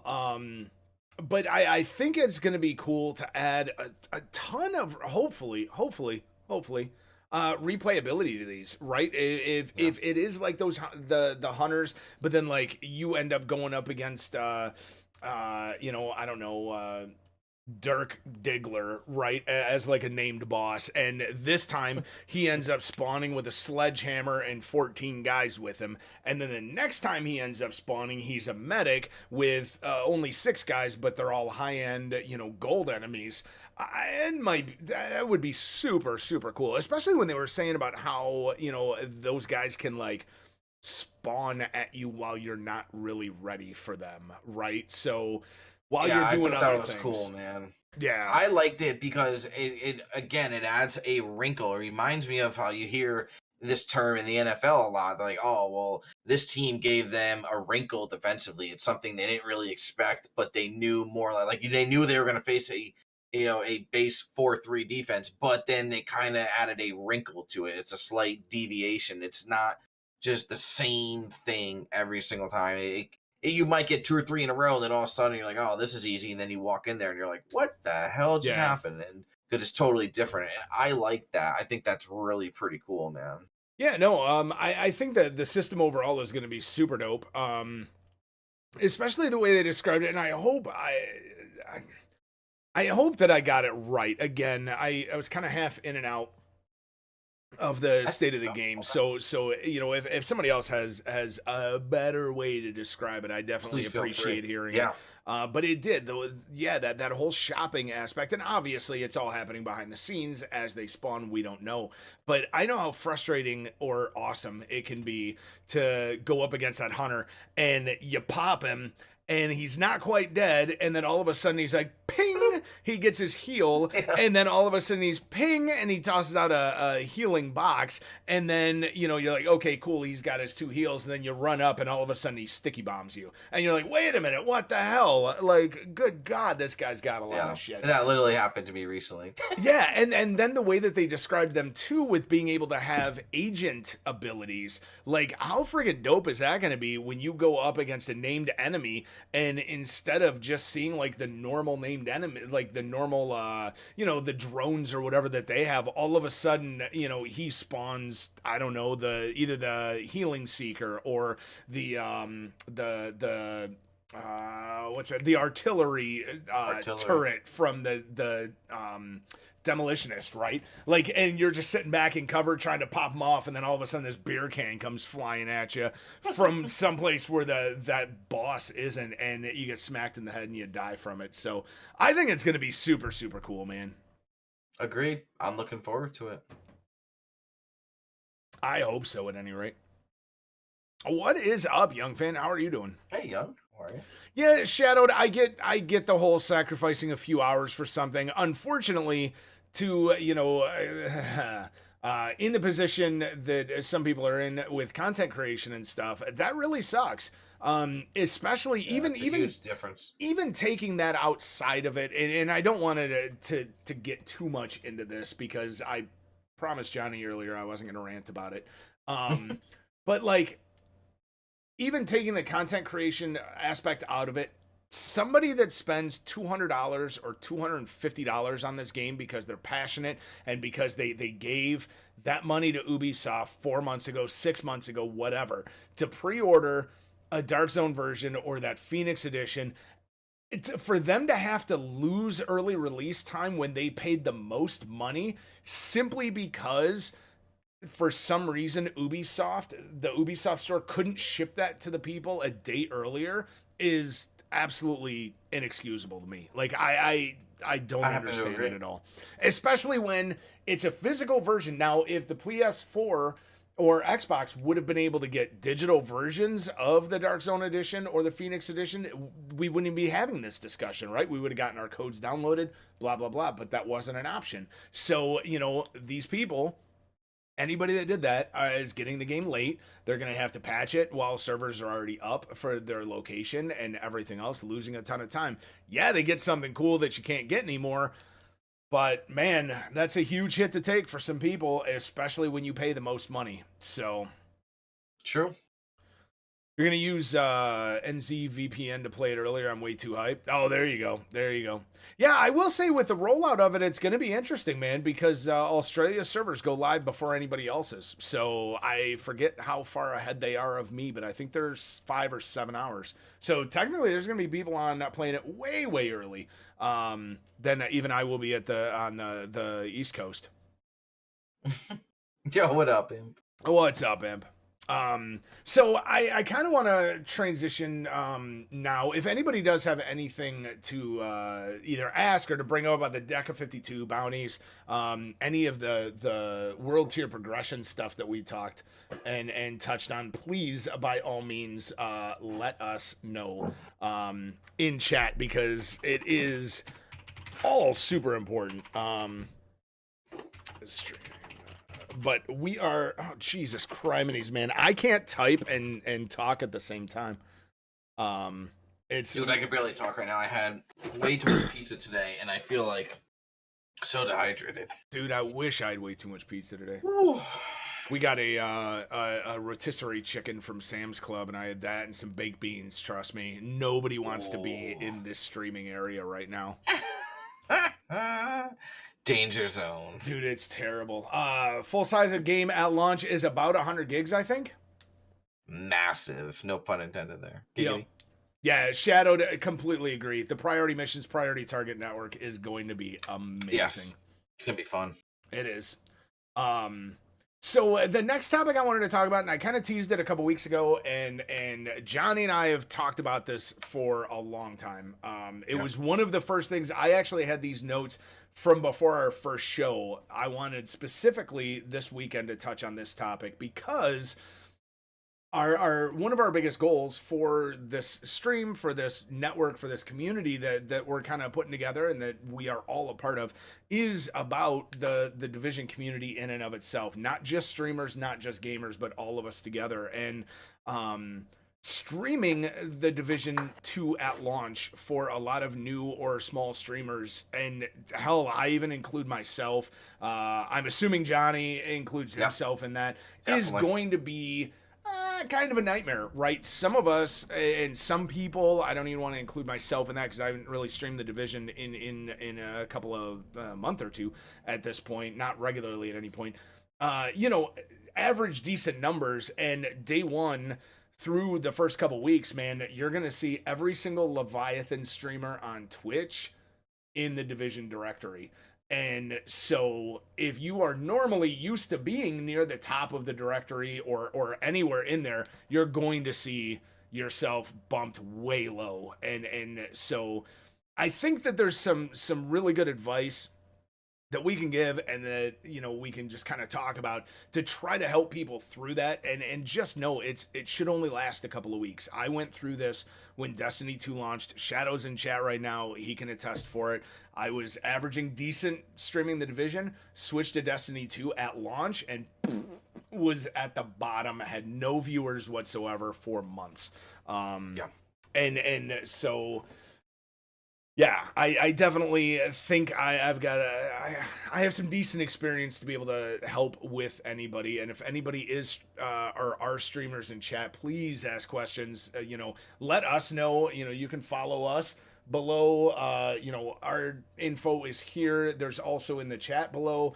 There, or not in the chat, but in the panels below, you can follow the Division Debrief. We've talked about doing segments where we do, like community shout outs where, we highlight some members of the community and, talk about them and try to improve, their viewership and their communities, because ultimately, I actually wrote this down way later here, but ultimately, like, fans of the Division are feverish for this game, for the Division 2, to talk about the Division and everything else. And I think that's why a lot of people have seen a lot of success in the Division directory, even when the game is dead.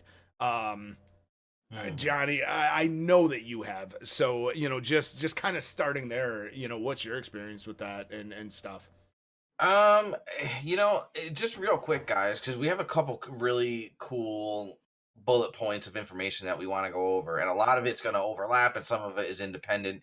But for anybody who's new, again, I've been streaming for a little over 2 years. I work full time and then I get on around midnight, so I get in about 3-4 hours a night, and then whatever I can do on the weekends, and mostly the Division. And this is not to promote myself right now. This is more just to give you guys a general idea on my background of how I came into the Division community. The one thing I'll say with all that being said, without making a long, elaborate, history of myself and my streaming experience, is Division people are very, very passionate, very knowledgeable, and they have no problem calling out, excuse my language, your bullshit.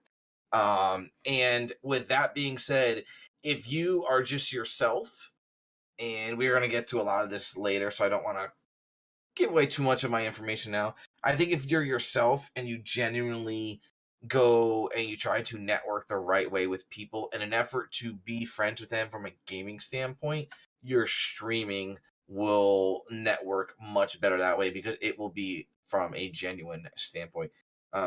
So yeah, Django, I think I agree with what you're saying. It's gonna be interesting for somebody like myself, and even myself. I consider myself a smaller streamer. I draw okay.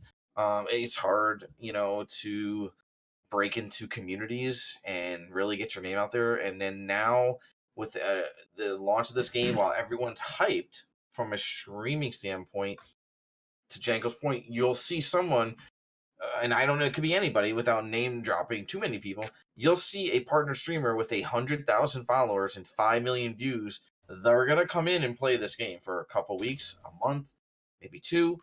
And I agree with Janko 100%. And again, I don't want to jump too far ahead because we have a lot of awesome topics in line, but just stick with it and just have fun, network with people to really become friends with them. That's why I'm friends with Janko through real life, and a lot of the people in stream is because I just figured if I'm going to play and watch people stream, why not try to be friends with them? I mean, you don't have to be friends with everybody, of course, but that's my approach and my opinion. That couldn't hurt.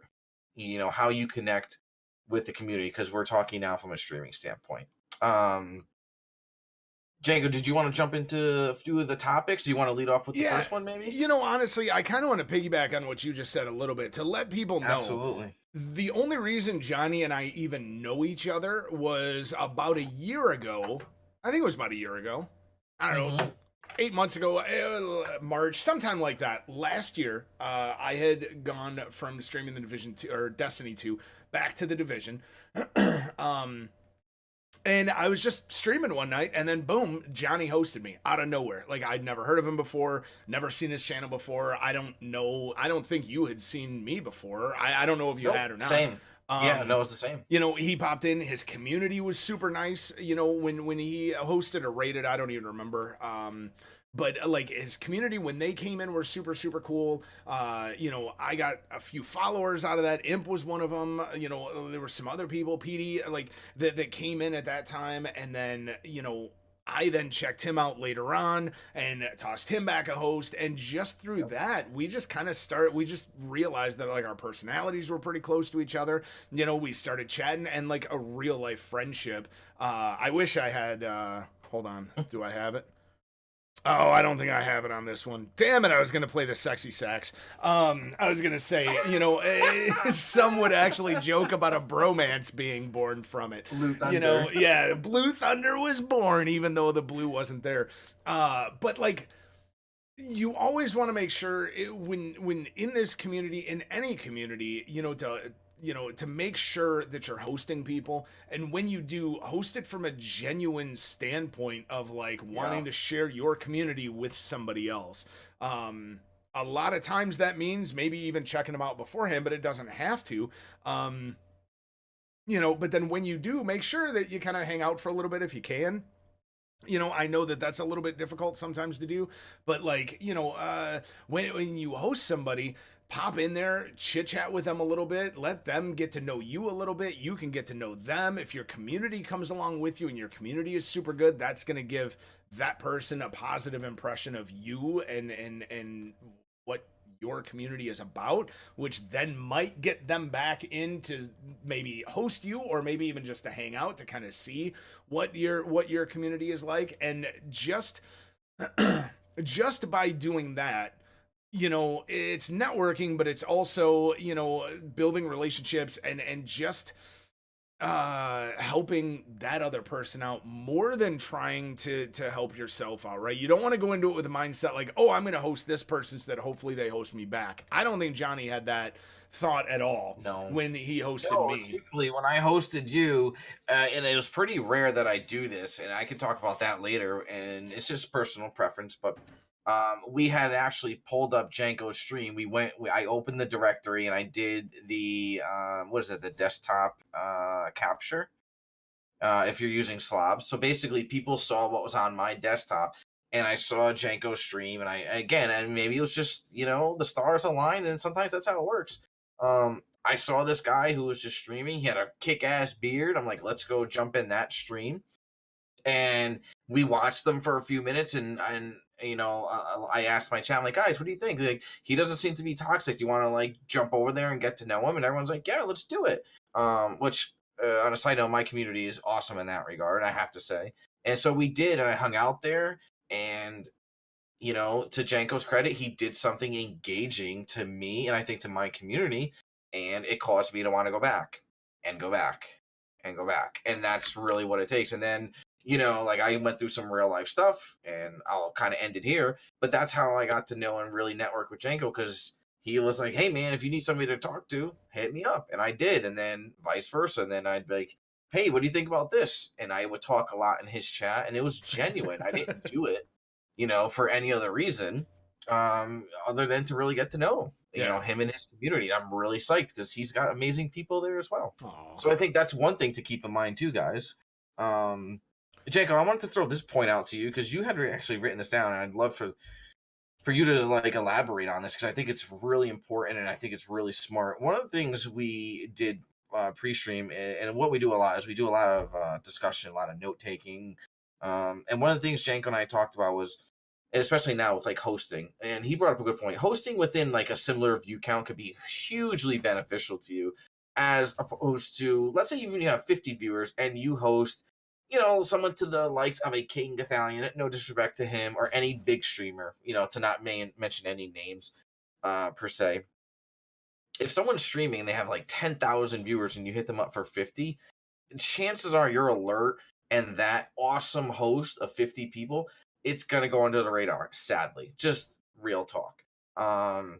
And Janko brings up a great point. Kind of hosts within your viewer count can be huge for not only your community, but theirs as well. Janko, can you please elaborate on that? Because I think that was huge. I think it's a great thing that people sometimes don't do on Twitch the right way. Yeah, I mean, essentially, there's the saying that, like, a rising tide brings up all ships, or whatever the bullshit saying is. But like, okay, let's say I'm streaming the Division 2 at launch, and there are thousands of people streaming it, and you're gonna have a ton of people with anywhere from 150 to 10,000 viewers, right? If I've got 20 viewers and I send that host over to, like a Gathalion or a Broman or any, or even Shifty or whatever, they may notice it because like they're all awesome streamers. It's possible. It's just that they wouldn't. Yeah, that's true. They might. They probably won't. I don't know what their minimums are set at, right? So I don't know, but it's not going, and I don't want to say it's not going to help them, because it will, right? Anything can help anybody, but the impact to them will not be as big as if I look through the directory and I see like Crumbs or Johnny or Sharon or somebody else is right in that same number, right, as me. If I've got 20 and I see somebody next to me that has 20 and I do what Johnny did and I send them over, dude, their numbers just doubled. It's huge for them, right? 20 viewers to a 20 viewer stream, literally double the number. That is a massively huge boost for that person, which is going to jack up their energy. It's going to make their community excited. It's going to make them excited, which is going to make me excited because now I've helped make their night, a little bit cooler. And then, you take that, and while I never do that with the hopes that, or the thought that like they're going to hit me back at some point, I do it with the hopes that like I may make their night and make their night better. And then maybe, if they are providing good content or whatever, then, maybe they reach out or whatever, or if they tag me on Twitter afterwards, thanks for that host, then I can click on that and I can check them out even farther and see if there's somebody that, maybe I do want to reach out to and talk to more, or whatever. And then, maybe collab on something one day, like the Division Debrief with somebody.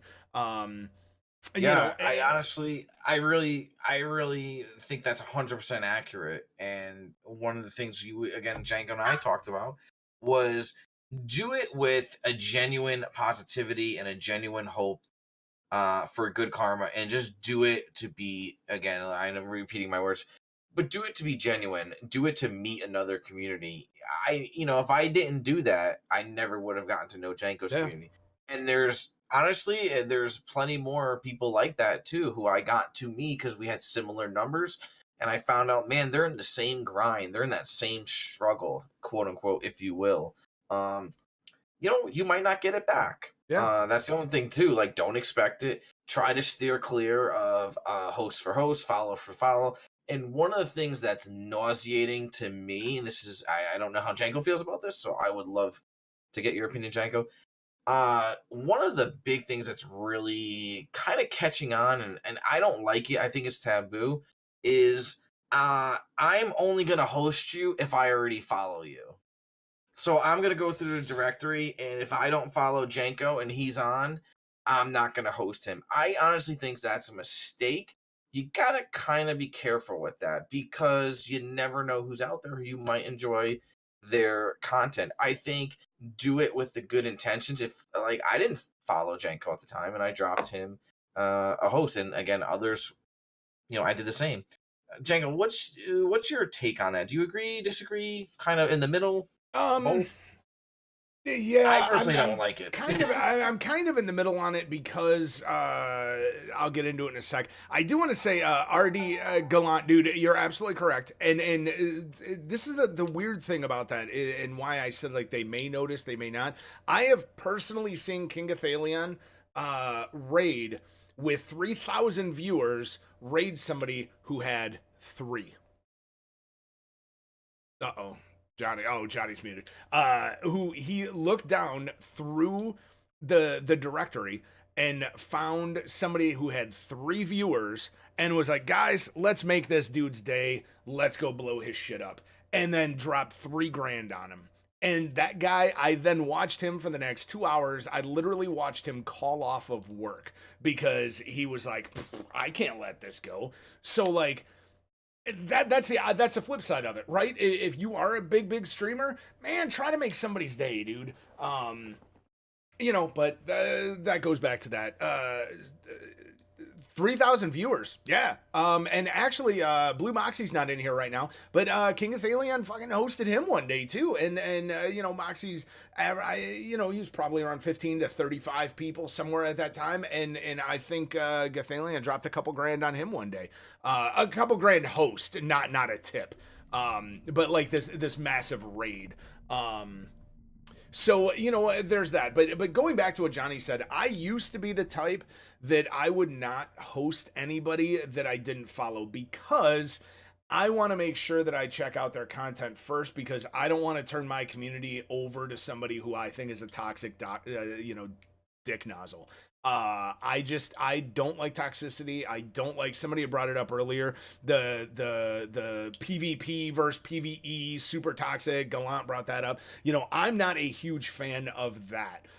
There's a streamer like a hero who I specifically hosted because there was one day, and I didn't follow him at the time, but one day I was looking, and this goes back to what we were just saying. I think I was number 2 in the directory to his. We were both right around 50 or 60 at the time, and I tossed him a host because he was right at that same thing, and I wanted to double his numbers. Man, I went in, and he was in the dark zone, just being super non-toxic. Like, he killed the dude, didn't steal his shit, but just because he was looking for PvP. So I've definitely taken risks like that before. I'll say. But I've also hosted people who have gone in, tossed him the host, I start saying hi, and the next thing I know, they are a gigantic douche hose.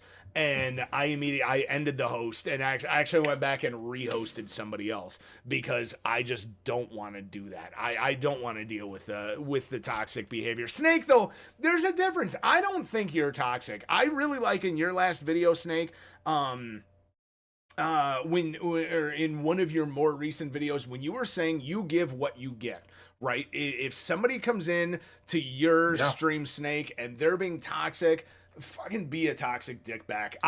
Dude, anybody here that's ever been in my stream when I've banned anybody or when I get trolls in, I am the most toxic to trolls.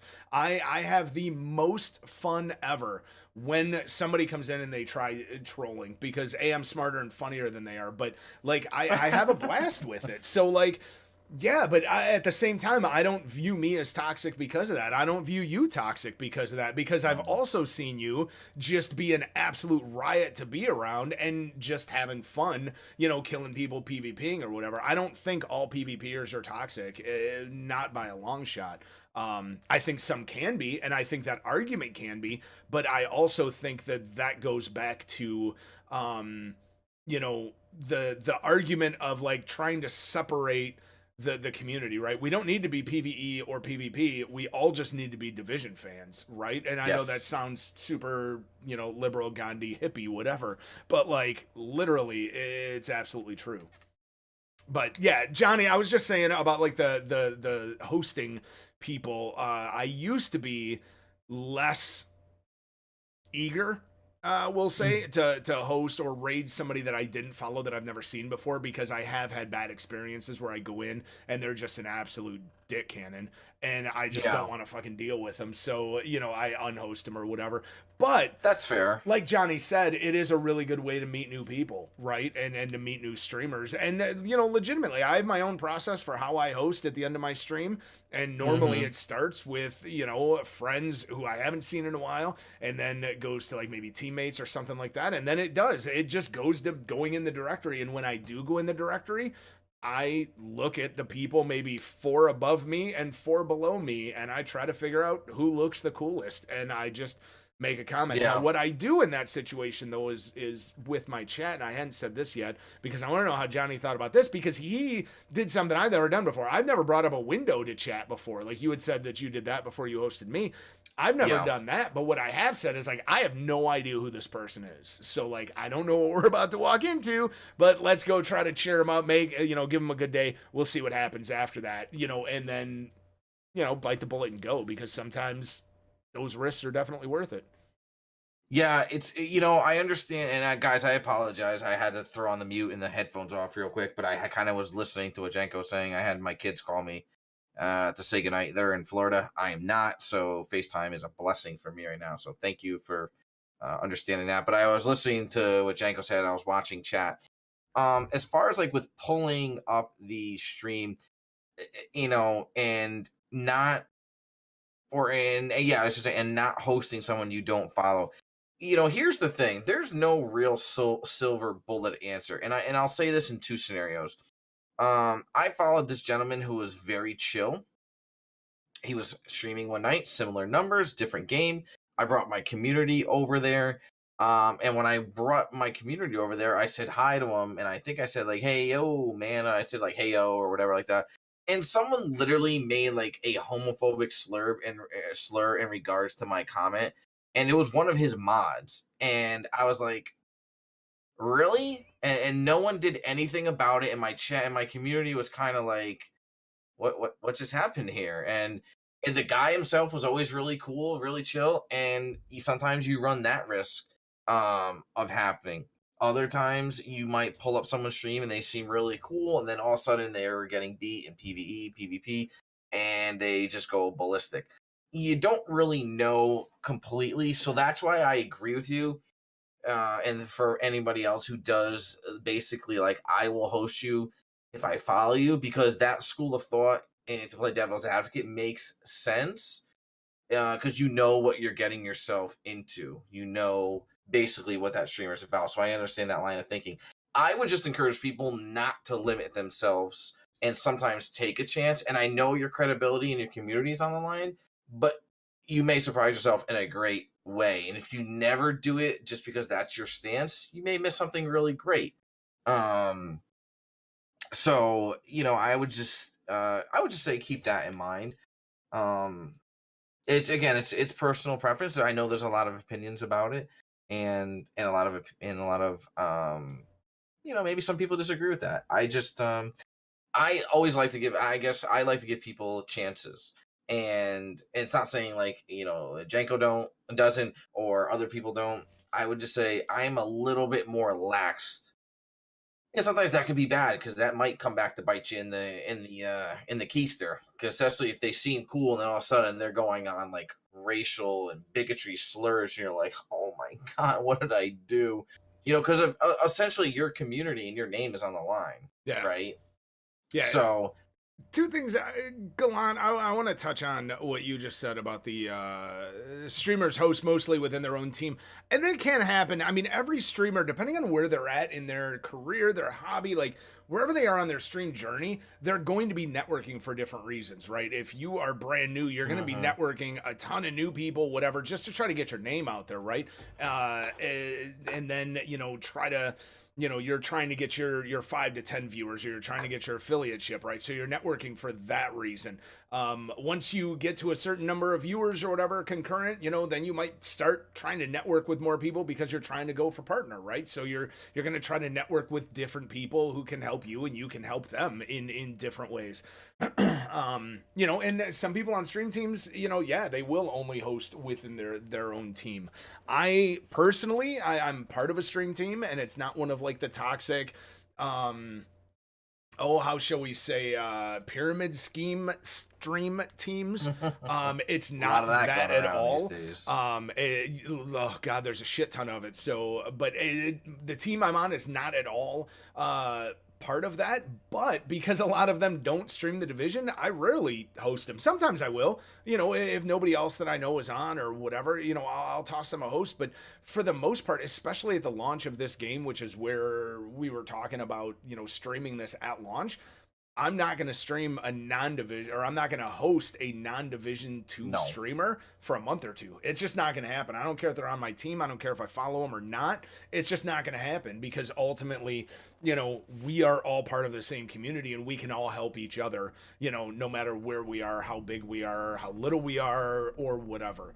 Well, I think, just to jump in on and I hope I'm not speaking for you, Janko, but I think a lot of the people in your community now know that your priority is going to be the Division 2 for a while. So they're going to expect to see Division 2 on your channel. And when you're not live, I think they may want to go to your channel and say, oh, wow, okay, Johnny is supporting, B-Crumbs, who's streaming it, or whoever, and, you keep it within that realm, so their interest stays within the division because your interest is going to be in the division. And again, I hope I'm not speaking for you. Is that a fair assumption, or I mean, that kind of, yeah, no, that's exactly what it is. I mean, I've flat out told, my community generally knows months ahead of time what I'm going to be playing in a month or two. And I've said for a year already, as soon as they announced when the Division 2 was launching, I've said all of my content from the launch of that forward will be Division 2. The only game even mildly on my radar that I may play at some point this year, unless the Division 2 sucks. If it sucks, I'm out. But if it's at all better than the Division 1, because even the way that the Division 1 launched was, for most people, terrible, and it was still the only game I played for 6 months. So like, they know Cyberpunk 2077 maybe sometime this year if it launches this year. If not, then yeah, Division's going to be the only thing I play. But I do want to say, because you said something about you had gone into somebody's chat and there was a toxic mod, who had said that, and I made a crack in chat about toxic mods. Gee, I know nothing about that. I had a mod, and Johnny had a run-in with him at one point. And it was July 4th that Johnny and he had a run-in with him. And it's just, as we talk about streaming the Division, make sure that your mods are on the same page with you as far as whether they are going to be abrasive or toxic or forgiving or whatnot towards people. Because I flat out banned him, and he's not even allowed in my chat anymore, and he was a mod and somebody who I considered a friend, and I haven't talked to him now in 8 months. I think September-ish. People need to realize the mod, sometimes people want a mod just to say they're a mod. I don't, quite get it, but I get it at the same token. And the thing, because you remember, if you're a mod, it's just my opinion, is your job essentially is to help set the tone and keep the vibe of that particular streamer. And a lot of times, like, while joking around is great and fooling around is great, you have to understand, some people, like I have, for anybody in chat who's just kind of lurking real quick, 3 of my 4 closest friends, they're always in chat. We're always joking around with each other. Someone new might come in and be like, why are these guys always joking around or making a comment about a particular, subject line. And it's like, oh no, they're cool. They're just, they're old friends and we're just joking around. Some people might be like, okay, that's awesome. I get it. And then new people might be like, I'm out. So you kind of got to be careful about that. I actually had to tell one of my mods once, I'm like, dude, like your job is to support me, not make fun of me. Like every time I do something dumb, and I got pretty thick skin. Like they really are there to help, set the tone and control chat. Maybe offer ways to get the chat going again if chat kind of gets a little dead. So, your job is to not chase down every comment and in like antagonize every person. Your job is to basically do what the streamer would do if they weren't busy. Is that like a fair take, Janko? Do you agree with that? Does anybody in chat who's a mod agree with that? Yeah, no, I disagree. I completely agree with that. I mean, honestly, I think my mods probably have it the easiest because I like to toy with trolls, and so they generally don't even get a chance to ban them because I fuck with them before I ban them myself. Generally, I think Imp is your right hand and he's my left hand. Is that like a Dutch rudder almost? I think it is. I think Imp just likes skiing with us. He's just gonna go skiing sometimes. I love Imp. I know Imp is awesome, but yeah, no. You just striker gloves. Yeah, as a streamer, you are responsible for your mods, but your mods can do a shit ton of damage to you. Yes. And that was something I had to tell that mod, and he and I got into multiple arguments about it. He thought that I was, like doing this or being too easy on people or whatever. And I'm like, look, ultimately, I may not be able to make a living off of streaming, but I still treat it like a business. And if I treat it like a business, I have to be, I have to be polite. I have to be nice. I have to walk that middle line. And as a mod, you don't have the right to just say anything you want. And if you want to, that's cool. And that's why I stripped him of his sword and I took away the mods. But then he, took that even farther. And I was like, dude, if you're going to be toxic, and he used to say the reason I'm not a mod anymore is so I can say what I want.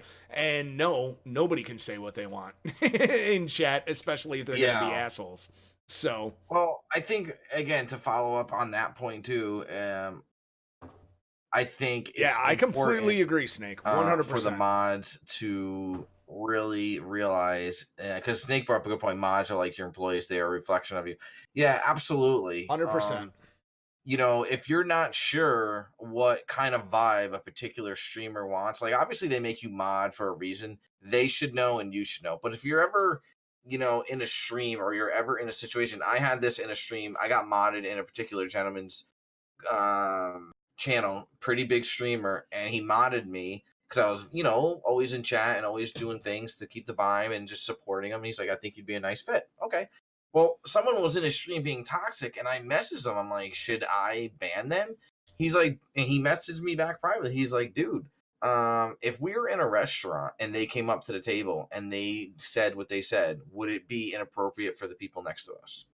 And I was like, yeah. He goes, then do what you got to do. It's gotta, you got to understand what that particular person's vibe and stream is. Janko's stream or my stream may be like total ball breaking, but I can't have a streamer, allow, say, like racist behavior. That's just, there's joking around and then there's taking it too far. And you got to really understand that. Well, representation is key. Great point, Snake. Yeah, no, 100%. And that's the other thing is like, you have to, then make sure that your mods know that, we may hang out some night, talk about the Milky Way dick vein, but like, the first time somebody new comes in or the first time somebody hosts you or comes in, your mods shouldn't be like, yo, talk about the Milky Way dick vein, right? Like, you kind of have to ease new people into some things like that. You got to ease people into the circle of inside jokes. Right, 100%. right. But then you can't have so many inside jokes that, you end up, alienating people. So exactly. Invite everybody into that circle so they get it and they're not like, wow, it's just a bunch of creepy dudes talking about, veiny candy, and you're like, I'm out. Right. But if you get to know and hang out in the channel, you're like, wow, this is actually pretty funny and disgusting, so I'll hang out for a while. Right. So yeah, and you know, Johnny had mentioned the host for host, follow for follow shit. Like, don't do it. Yes, It just doesn't it's make any. It no. doesn't work at all. Other than, I will say this, it will help you get affiliated. But if you get affiliated through that, you're still not going to get what you want, because now you've gotten affiliated so that you can get a sub button and you can get bits. But now you're streaming for nobody, because the only reason you are getting follows is because you followed other people. It has nothing to do with your content. You know, and so now you've got no subs, but you're an affiliate, you've got no bits, you've got no community whatsoever. And all of the follow for follow, all of the host for host communities, lurk for lurk, all of that bullshit I've seen sub for sub now, it's just empty numbers, and it Yeah. doesn't mean anything. And so you want to build community, and the way to build community, especially with a big launch like this, is to find those people, especially day one, week one, right? And let's say you're going to stream 5 days a week, and let's say you average 10 people. And so you host somebody around you that has 10 people. And then you log on the next day, and when you're done streaming, you see that same person. Maybe not host them again, but if they're still on there, host somebody new. But then maybe after that host, go back in and say hi to that person again, right? Get known in their community, get known to them, like introduce yourself. Like, hopefully they remember you from the previous day. And then, you know, you can start kind of chit-chatting that way, and that's how to build community. If their Yep. chat gets to know you, you know, your chat gets to know them if they come in and do the same thing. And like, that's how you grow organically, right? Because here's the other thing: in a week or two, 3 or 4, depending on how good the division is at launch, 90% of those big Leviathan streamers will be gone. Yeah. They're just not going to stick around that long. They're going to check it out. People like Co Carnage, fucking amazing streamer, but he's a variety streamer. He is going to move on to whatever the next big thing is. I guarantee you, week one, Doc Disrespect will pop in to the division directory to check it out, to see what PvP is like. And then he's going to be like, oh, I have to grind 30 levels? I'm out. And Yeah. he's just going to be gone, right? So Right. those people Stick are with going it. to be gone. And the more that you network with people around your same, or host people around your same level, the more you'll start seeing them in there, or the more you'll see them gone. And guess what? A lot of streamers, there's a shit ton of burnout, especially if you're new, especially at that lower level. But the people that do watch those people are going to be wanting to watch and talk about the division. So be there for those people, right? There will be a trickle down eventually, and there's Yeah. definitely ways to grow by doing that within it. Yeah, you know, or you know, within this directory. So just stick with it. Yeah, I think that's one of the huge things that I agree with Janko 100%. Like, stick with it. And whether it's a new game or even an old game, Twitch it can be a very grueling place at times. It's very competitive, believe it or not. You know, like Janko said, eventually the big guys, the big, you know, the casual, you know, slash pros, they're gonna move on to other things, and then that's actually a really good time for your community. You know, obviously, I'm still very much growing mine. I think the one thing I did wrong, if I could offer advice to anybody, was the first year I was very hesitant and I didn't really know how to host people the right way.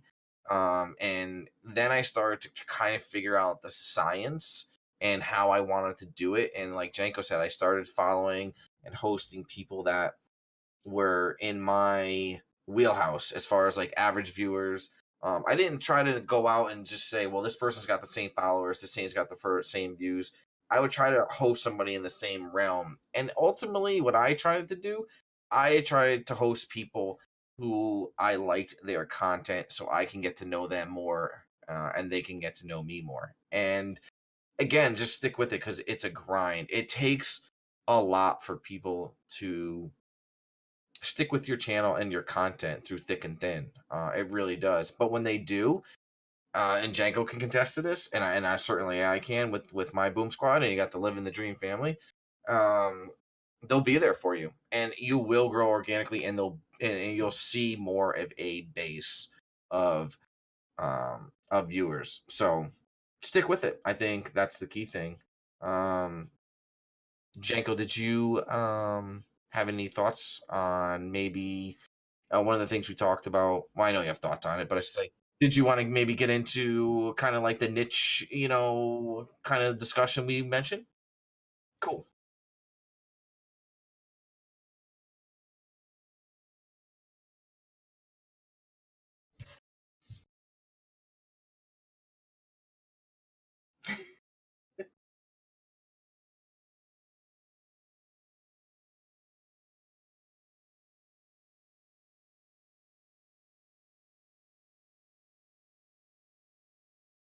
You're muted, Janko.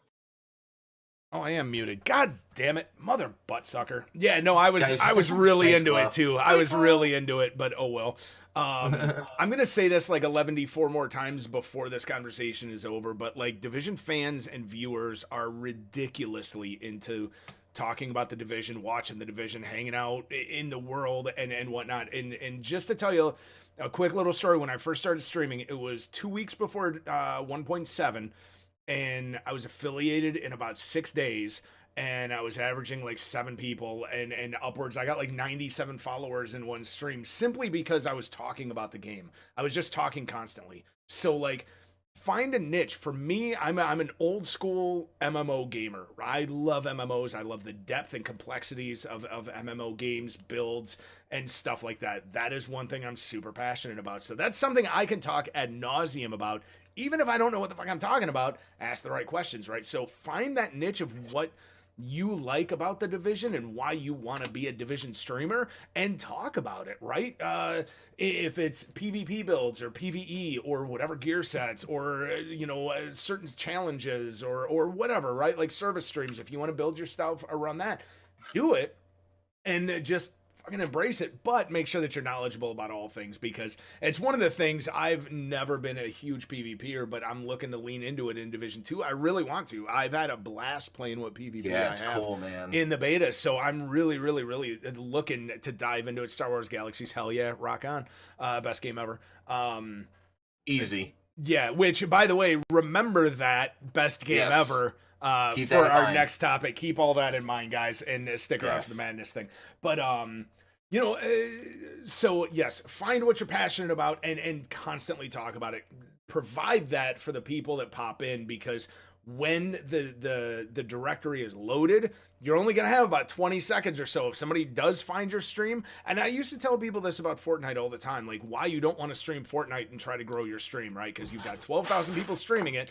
People are going to have to scroll down for 5 minutes just to get to the people that between 0 and 5, and then once they do that, then they have to find your stream out of everybody else's that's in that. Then they have to click on it, and then you have to engage them. So if you're just sitting there playing with your buds and you're not engaging with chat, or you're not doing anything entertaining, they're going to click on it, watch it for about 30 seconds, and be gone, and you're never going to get them back as a follower, or even get a chance for a follower again. So when we're in this moment, always be talking, always be, providing some kind of value to the people that pop into your chat. But, and I'm going to bring this up with Johnny, because I know that he's been way more at times service stream oriented than I ever have. I've always wanted to, but I've never been good enough to, or I've never really like focused on it, because I tend to like soloing so much.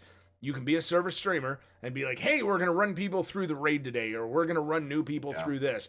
But if you get stuck in that kind of mode, it's really, really hard to break out of that. And then if you try to break out of it and do something else, it can actually hurt your stream. So no matter what you find your niche as, make sure you strike a balance with other aspects of the game, and don't always do it. Do it one day a week, maybe, right? Like, and then, the next week go back to something else. Cause I know that you've told me about your experiences with that, and yeah, I think that's really important. I think it's twofold, and I want to tell a quick story to build into it. Basically, when I first started streaming, I got hosted by the man, the myth, the legend, one of my first really big hosts, and I don't know if people particularly care for him or not, but I love him to pieces. Mr. Teach Me How to Ducky. Ducky hosted me. I had about 5 or 10 viewers, maybe, whatever. And he hosted me for 100 people, and all of a sudden I look at my stream, there's 100, 150 people, whatever it was, and I'll never forget. He messaged me prior, and he's like, "Are you ready?" And I'm like, "Well, ready for what?" And he's like, "Get your ass in the dark zone." And I'm like, "All right." Now I'm at that time I was very much into PVE, and I went in there, and it was awkward for me. I was out of my comfort zone, but I appreciated the host. I got a lot of cool follows. Some people offered some really good advice. Some people were really negative. They were like, "Wow, your aim is absolutely terrible." I'm like, "You obviously haven't seen me play before, because that's like, duh." Um, but it was I was not in my comfort zone, and I think two things, like Janko said. One, find your comfort zone, but also two, find time to get out of your comfort zone. And one of the things I did for a while was a lot of PvE help. I ran a lot of PvE content. Part of me, I really enjoyed it because the PvP in the division was so bad. And one of the things I did to help break that was I started playing a lot of Last Stand, a lot of Skirmish, a lot of Survival, where there was PvP that I more enjoyed, that I had more of a chance. And I started doing Wednesday Fight Night, where basically it was PvP only, Skirmish, Last Stand, or Survival. And once the lobbies were dead and it was 3, 4 in the morning, that was it. And I started to develop a rapport with people who were more PvP friendly or into it, and they started to become members of my community. Don't lock yourself in. In my humble opinion, I think Janko is saying this as well. Don't lock yourself into just one thing. You could play only one game. Plenty of people do it. I would stay clear of that. Even if you're really diehard into PvP, give yourself like a Sunday bake. Man, we're gonna run some Dark Zone, and we're gonna grind landmarks, but every 20 minutes we're gonna just try to shoot some other players in the face. But don't lock yourself into just one particular thing. I think that will and can hurt you, because then when you go to do something out of your comfort zone, you're not going to be that great at it, and you might see your viewers go, "Cool, cool, cool," boom, because they're bored. And it's just ultimately, it's literally like watching the same exact show every single night. It's going to be really hard to entertain them. It really is.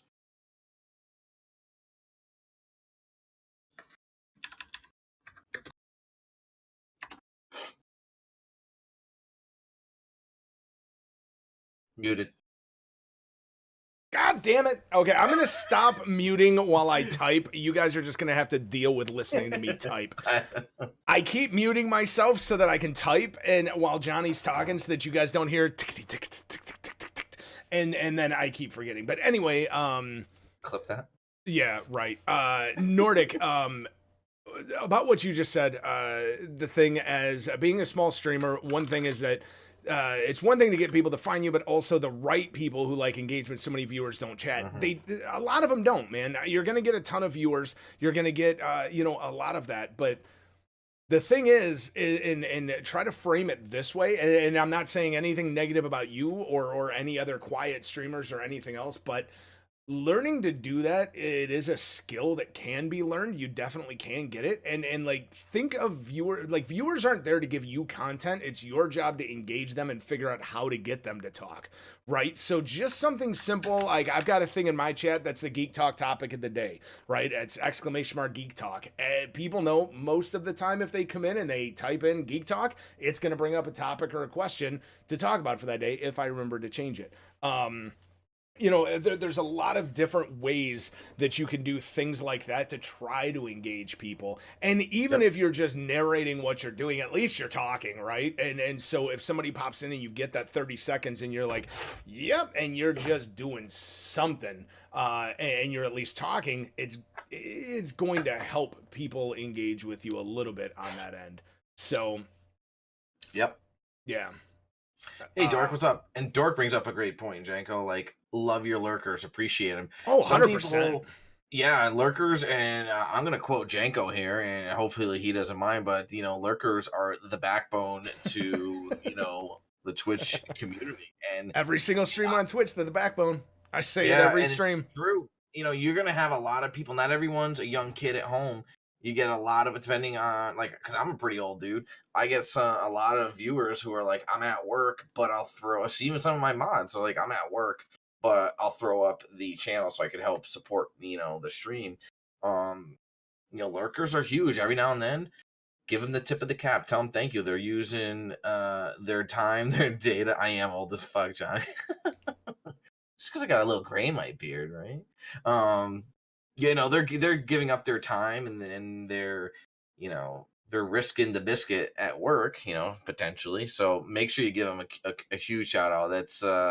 That's a great point, Dork, and I really I agree 100%. Yeah, Dark, I know that there's a way to set up the noise gate for it. My problem is I always forget to check it or to figure it out. And because I don't stream on PC, I never have to worry about it, right? Because I'm a PS4 streamer. So I never have to worry about it. And then I think about it when we're doing the debrief, and then I forget about it post-debrief. And then I look at it, and I can never figure out which one of the two sliders I have to change to boost it up. So I just haven't yet. But yeah, Snake also... I probably got to do that too, apparently. Yeah. Snake also brought something up that I definitely wanted to touch on, because there's a lot of people, and this is almost just getting into like streaming 101, but where I want to find this exact comment. It was something about numbers. About like how when he sees a numbers boost, he'll like say something, or where was it? I can't remember where it was. I can't find it now. I'm looking for it. Anyway, what I wanted to say about it was like a lot of people when they talk about streaming, or when they try to tell people, like one of their biggest bits of advice for new streamers is, don't look at your numbers, cover them up, right? Turn them off, cover them with a post-it note, whatever. And I think that's the worst fucking advice anybody can ever tell anybody. I would never do that. Yeah. You need to be aware of your numbers without obsessing about them, because of, if I remember what Snake's message was, or the gist of it was, is like, you need to be able to take advantage of those big boosts, because you're going to see spikes at some time, right? Especially with a game like this. Somebody goes offline, and a bunch of people from their stream start looking for new people. And so if you glance down and you're constantly at 5-10, and then all of a sudden do you see it jump up to 15 or 20? Yeah, it could be Twitch being stupid, because Twitch can be stupid. But oftentimes that could be a decent amount of people that jump in, and you want to be able to take advantage of those moments. Like, and now you don't want to just be funny or just be active in those moments, because sooner or later then your viewers are going to get to know that you're just playing to the crowd, and then they're going to start feeling they don't matter. But you need to be aware of them so that you can take advantage of those. There's a streamer I love, his name's Say No to Rage, and one of the things that Lono always says is, have a 20-second elevator speech, so that if you see one of those big spikes, or if you get a big host or something like that, you can use that to give a quick 20-second speech about what your channel's about, what you're about, and basically welcoming everybody, and just do that, and then move on with whatever you're doing, right? Hopefully that's enough to engage or get those people to know it. To get those people to know you without going overboard, but then that's also being aware of your numbers without obsessing about them, because if you start obsessing about them, you're constantly looking, you're 5, 5, 5, 3, 5, 2, 1, 0, 0, 0. You can't let that affect you while you're streaming, because and I've done it myself, right? I've 40, 50 people, and then all of a sudden I look down, I'm at 25, and a half hour later I'm at 20, and then a half hour later I'm at 18, and I'm like, what the fuck is going on, right? And then so then it starts just kind of getting in your head, like, what am I doing? I'm fucking up, but then the more you start obsessing about that, the more you change from what you normally do, which obviously is good enough because it got you those numbers a little bit ago. So you just gotta not obsess about them, but be aware of them. I agree completely. I think that's a great way of explaining it. Be aware, but don't be obsessive. And I actually had that instance to give you a great example to your point, Janko. I was streaming one day, and I think I had like 2 people in chat, and one of them was like one of my bots. And I was running through a mission, and I was like explaining what I was doing, and I was narrating, etc. And someone came in and like, who are you talking to? No one's in the stream. I'm like, well, one person is, and I got to talk to him. And I'm just narrating. Like, that's what I like to do. And then all of a sudden it jumped to say like 20 or 30. And, the conversation and the chat came in, more questions came in. So my conversations with chat was more prevalent.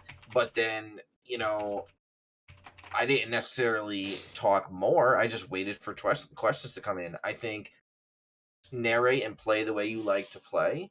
Um, but don't be upset if all of a sudden like you get hosted for 100 people and you had 10, and then all of a sudden you're back down to 20 or 15 again. Just continue to do you and try to be creative and try to gauge your chat. Yeah. If you're doing nothing but PvE and you were at 50 and an hour later you're at 10, maybe you want to try and do a different PvE, something harder, or maybe you want to get into PvP. Twitch is a hard thing to do, man. I'm still learning it. Um, Kind of like just it's a lot of read and react. Yeah. I mean, and I think what Snake was talking about there is, rather have 10 dedicated viewers than 100 is, and because I think, I'm going to assume I know what he means. I would rather have 20, okay, using his numbers, I would rather have 10 people that are there every day and that are active in chat and they're back and forth and they're engaging me, I'm engaging them, like they're active in chat, than have 100 people that are dead fucking quiet. And in that I would rather have 10 dedicated viewers active in chat than have 100 that are just there, because at that point there's especially me as a streamer, I am far better with going off of I'm better at improv, I'm better with conversations than I am just being entertaining on my own. Which I can be, but that's harder for me, right? It's easier work for me to be able to go back and forth with people and to have conversations if people are giving me, breadcrumbs to follow, stuff like that. And so if I have 100 people that are just watching, like, make me laugh, funny man, and then I'm like, oh fuck, I gotta try to be funny now or whatever. Whereas if I've got 10 people, I can just be me, and it goes back and forth, and then that becomes more natural and it's more organic, and then that gets more people interested, and then 10 becomes 12, 12 becomes 15, 15 becomes 20, 20 becomes 30, and hopefully at some point 50, 100, whatever, and then you have those active chats. It blows my mind sometimes, and now Johnny and I have talked a lot about this, but like it blows my mind sometimes when I'll go into a chat and I'll see somebody that's got 100, 120 people in there and 2 or 3 people are chatting. And now that's no disrespect to those streamers or to their chats, because I have people, especially because the hours I stream, right? I'm East Coast. But the majority of times I start at 9 o'clock and I go until 3 or 4 o'clock in the morning. By 2 or 3 o'clock in the morning on the East Coast, a lot of the people that started watching me at 9 have just gone asleep and have left a lurk up, right? So they're not going to be as active at those times. So you kind of have to take some of those things into consideration too. But yeah, I would so much rather have 10 active chatters than 100 viewers. Unless those 100 viewers are 100 lurkers that are there every single day in, day out, and they're not bots. That's dedication right there too. Yeah, because like what Johnny had said earlier about like, respecting your lurkers and being thankful for them. He said it for me because I say it every day. Like, lurkers are the backbone of every single stream on Twitch. When you go into, King of Thalion and he's got 3,000 people in his chat, he doesn't have 3,000 chatters in his chat. He's got probably 50 to 100 super active chatters, and then he's got 2,500 lurkers. That's just what's gonna happen. So you see us. Yeah, I know. It always depends. I actually had a stream recently where my chat, I had like pretty nice numbers, and whatever, people could debate what my numbers are, good and bad, and I honestly believe anytime people come by, whether it's 10, 20, 50, or 1,000, anybody who spends time in my channel, I appreciate that view a lot, because there's a million places in life they could be. There's a lot of shows they could watch. There's a lot of network social media things that they could do, and for them just to spend even 5 or 10 minutes is huge.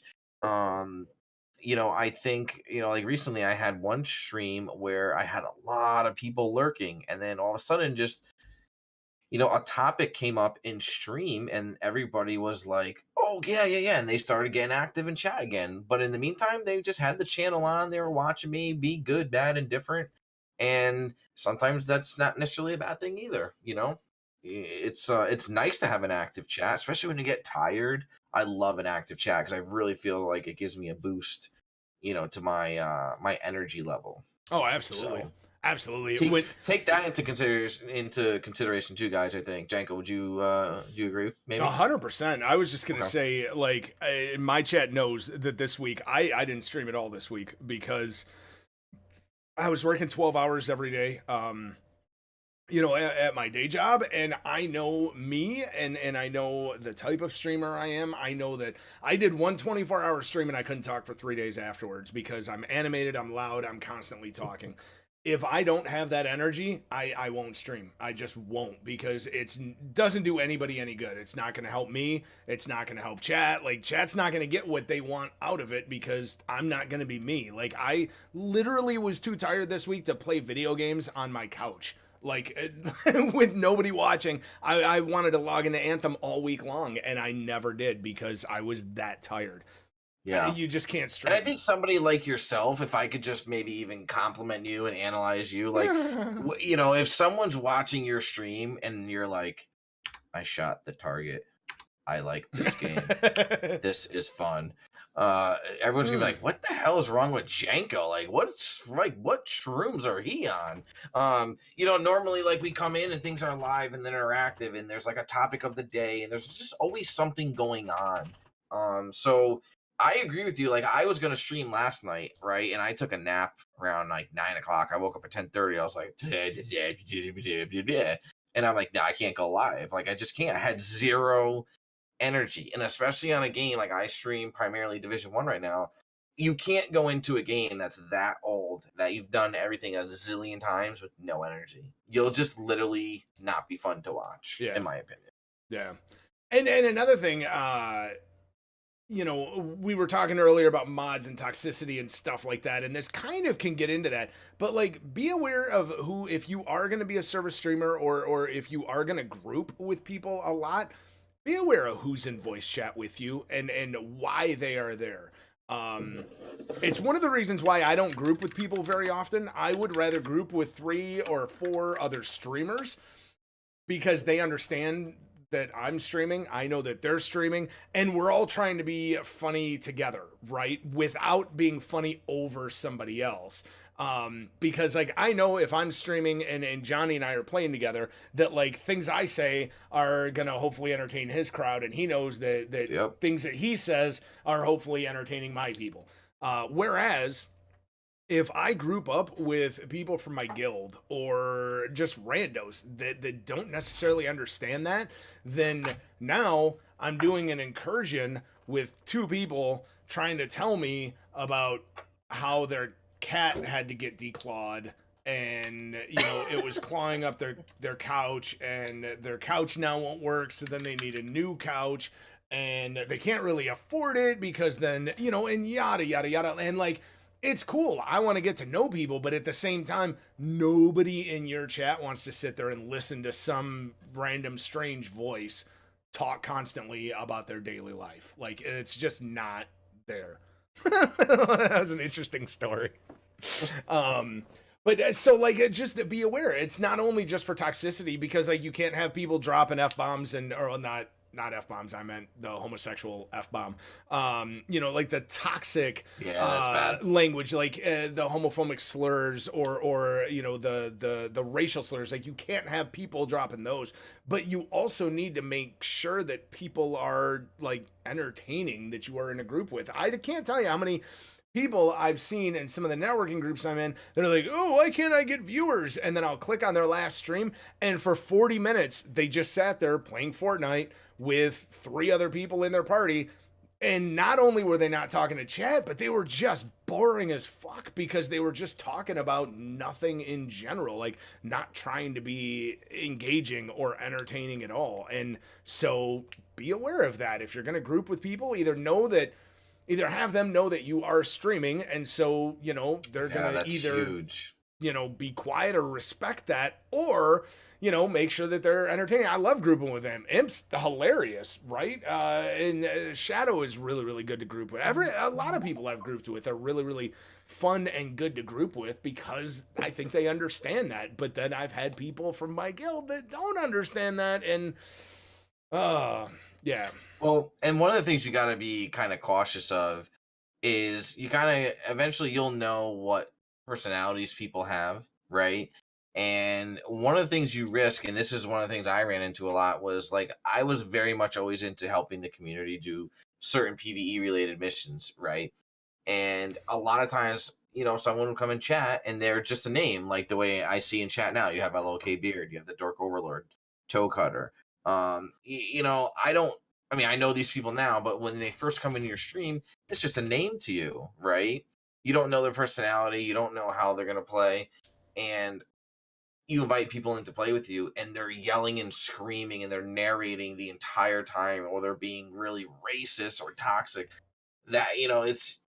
That's difficult, and you got to really know how to handle that. And again, to your point, I think that's where Discord is great, because you could literally go Yep. And just tell them, listen, man, I could squat with you, but I can't have you screaming in my ear, because basically the chat is listening to you scream. Like people want to have fun and hear and joke around, but like yelling and screaming and dropping F-bomb toxicity, like you said, like that's no bueno. Like that's gonna turn people away. Whereas if people joke around and the topic is cars, and we're all talking about cars and we're joking around about the dumb things we've done in our car, then great. But I think that's one thing that takes a little bit of getting used to. I struggled with that for a while, to be honest with you, was controlling my own party chat. Yeah. Well, and I also think, you brought up the Discord thing. I also think a big part of that is what medium you stream on, right? Xbox, I haven't played on my Xbox yet, that I was so amazingly gifted, but so I don't know what kind of tools they have in voice chat, but on PS4, I literally can't mute chat. So I can't mute individual people in chat. So if I'm in a PlayStation party chat, I am at the mercy of everybody else in that group. So if I'm streaming with 3 other people who are all on PlayStation and they're streaming, we are constantly just talking back and forth over each other. I can go into a menu and mute one person, but then in order to do it, I have to go in there, mute that person, and then go back, and now they're muted until I go back into the menu to do that, which is why these things, the Astro A40s and the Mix Amp, was the greatest thing I ever fucking bought, because I have a mute button here, and boom, I can mute chat coming to me, and I can mute myself to chat. So I can hit this button, boom, and I'm now muted to chat. So if I'm with another PS4 streamer, I can now talk to chat without talking to them, without them hearing it, without me constantly talking over them, whatever, blah, blah, blah. And I've got a way to mute them coming this way, so that if they're constantly talking to chat and I want to talk to mine, I can. And that's something Discord is so freaking fantastic at. So now I have a question, like, because Seagrill, because I don't know this, and B Crumbs mentioned this. They say you can mute people on Xbox, but is that muting them from their voice being transmitted also? Or is that just muting them? Would that mute them to you as well? Because sometimes, like, I've had that problem in PlayStation, and Dork's completely right. PS4 is not streamer friendly for the most part. Yeah. It's a pain. It could be done. Anything could be done. Yeah. That was one of the trials and tribulations I went through. We could maybe get into that, Janko. I'll write that down. Maybe one night we can do like a tech talk, kind of dive into that as far as like streaming setup. I know everyone's got different setups, but like, just kind of like, pro and friendly things and which aren't friendly. But yeah, I mean, that was one of the things I ran into for sure was Beer said it will stop you being able to hear them, but they can hear you. Oh, okay. Cool. Yeah, I mean, it's not everyone is your same age or your same personality. Again, I had a lot of young people at certain times come in my stream, and they're like, oh man, I got grounded this weekend and my mom's a total bitch. And I'm like, how old are you? They're like 12. I'm like, oh man, you're not even supposed to be here, dude. Ban, insta-ban. Insta-ban. I'm like, no, please, because I can actually get in trouble for this. And then they're screaming about every little thing, and it's tough. And I mean, you got to balance your patience hat, which I am bad at. I'll be the first to admit. But you have to balance that, and then what the vibe is going to be coming off of their comments for sure. Yeah. Interesting stuff there. I like how that kind of took a life on of its own there. I appreciate your feedback, guys. Yeah, no, totally. And guys, seriously in chat, I know that we say it all the time that we are trying to be community based and that we want this to be about the community. But seriously, especially this week, and this idea just popped in my head this week with the launch of the Division 2. If you guys are playing and you get like an awesome clip or something like that, please share it with us on Twitter, and like we'll share, like we'll play as a community. Maybe we'll make that like a segment every week of like the top 3 clips of the week or something like that, as a way to get more people out there, more streamers out there, more focus on more people and stuff like that. So I just had that idea. I probably should have talked to Johnny about it first, but I didn't. My bad. No, sorry. It's fine. We're an adaptive show at this point. Absolutely. No, that's cool. I like it. I like Dork's comment. I had someone tell me that I talk too much, at which point I told him, what's up? Dude, I gotta tell you, I know I do. There's a streamer that hangs out in my community. Last name's Coldeth. He's a badass. I really, really like hanging out with him. And, every time I game with him, I don't know if he's on or not. So I'll be like, hey, are you streaming? Yep, cool. And now I know I have to mute myself because I know how much I talk. And I do the same thing when Johnny and I would play. I'm like, hey, are you streaming? Yep. And most of the time, Johnny and I, when we're both streaming and we're playing together, we're not even talking to each other in party mostly because we're both talking to our chat way more than we're talking to party. But that's just the way it goes sometimes.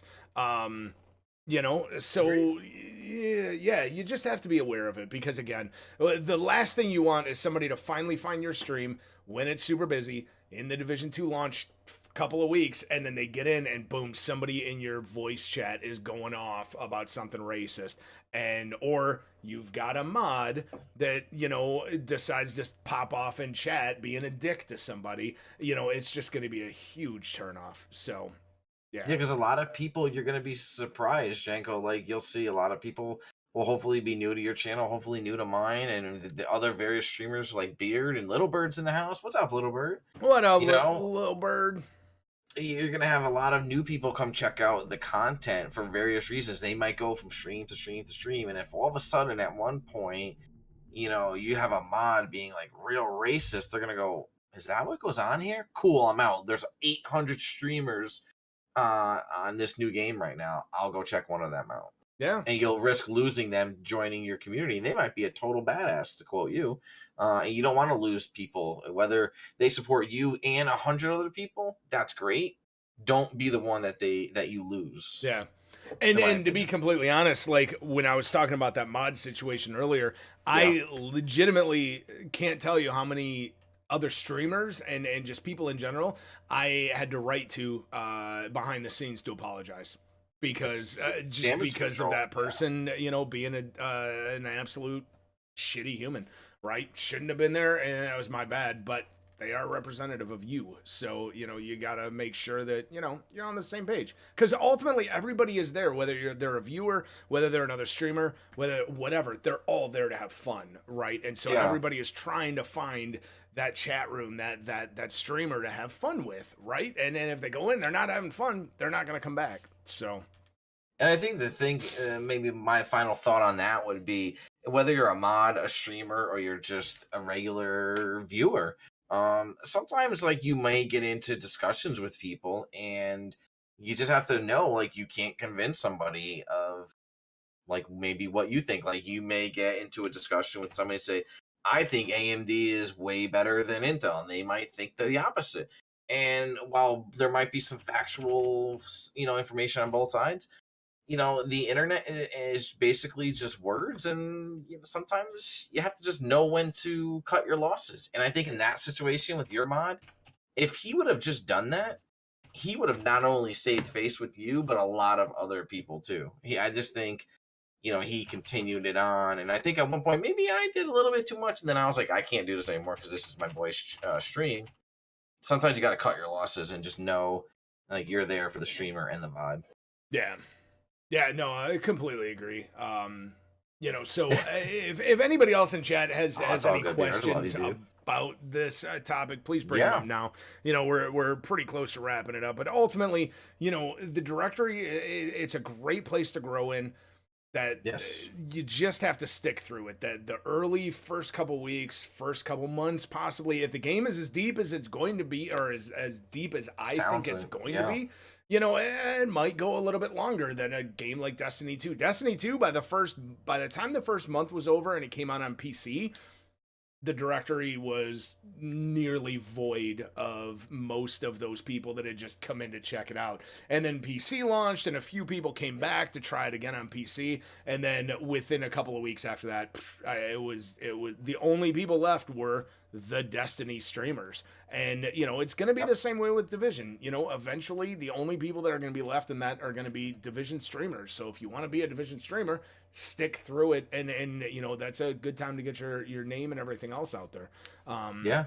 Be patient, have fun, grind it. It's gonna be a grind, but you know what? A lot of us all started somewhere, and we're still trying to get somewhere. And if you're doing that too, then just stick with it. And again, network. If we haven't crossed paths before, drop follows, message, Janko, message myself. Like, let's network. That's what we want this debrief to also be. That's a big part of why Janko and I decided to do this. So Yeah, get to know one of each other. Get out of your comfort zone. Like, Janko's friendly. I'm friendly. If you don't know us, like, get to know us and get to know all the other streamers and other awesome community members who are swinging by, because it's a really awesome community once you find the right people, and I really truly believe that. So it really is. Like, to be honest, when I first started streaming, I had this dream in my head of being a Destiny streamer, because I started on Twitch as a viewer, actually, ironically enough, watching Division people, but then I came to find a couple of Destiny streamers, and I saw what that community was like within that directory, right? They really support each other, from Broman and Gathalion, and even Say No to Rage, and some of those, they've really cultivated a really nice community overall, where they help each other within that directory. And because of that, it's kind of a tight-knit community to get into, but I think the Division community could definitely be that same thing. So, look out for each other. Reach out. Like, I will speak for Johnny, because I think I pretty much know where he stands on this, but like, our Twitters and stuff are right here. If you ever have a question, if you need anything, if you want anything, if you want to try to get together a co-stream, something like that, like, reach out. Like, the worst. Absolutely. Don't hesitate. Yeah, definitely don't hesitate to do it. I may not say yes personally, just because I like to do a lot of stuff solo, especially early on. I don't foresee myself grouping up too much in the first month, but like, reach out. Like, who knows? There's always something that I'd be willing to do, or collaborate, or work with somebody on, or whatever. Like, or if you just need help, or if you just need a rant, dude, I rant like the best of them. And it's really hard for me not to rant sometimes, like right now, but I'm not going to, because I've made promises. I'm not going to rant. I'm not going to. Is that considered end rant of the not rant? No, that's not a rant. Oh, okay. No, that's not a rant. Rants generally involve this vein popping like, badly in my head. So, yeah. I remember seeing that one last week during the lightning round, which, by the way, I hope you guys enjoyed that. And if you haven't, this is a shameless little plug. Be sure to check out Janko uploaded the video to his YouTube. Pardon me, words are hard. YouTube channel. Check it out, subscribe, like it. I thought it was a cool feature. We're gonna try to do more things like that in the future. Janko and I talk a lot about the Division Debrief, and we love your feedback. Again, it's community driven. So if you have something cool and we could, put it together based on the logistics of how we run this stream, then please let us know. We'll do our best. Can't guarantee anything, but if you have a cool idea and you're like, hey, I'd like to see Johnny try to eat pineapple pizza while he's playing PvP. I could try it. It's not going to work, but you know what I mean. So don't hesitate to message. I just want to see Johnny eat pineapple pizza. No, I won't do it. Did we cover clans already? We went over clans last week, I believe it was. Was clans last week? I think it was 2 weeks ago. 2 weeks ago? Into it a little bit. Yeah. Did you have a question, Crumbs? Yeah, if you have a question, absolutely.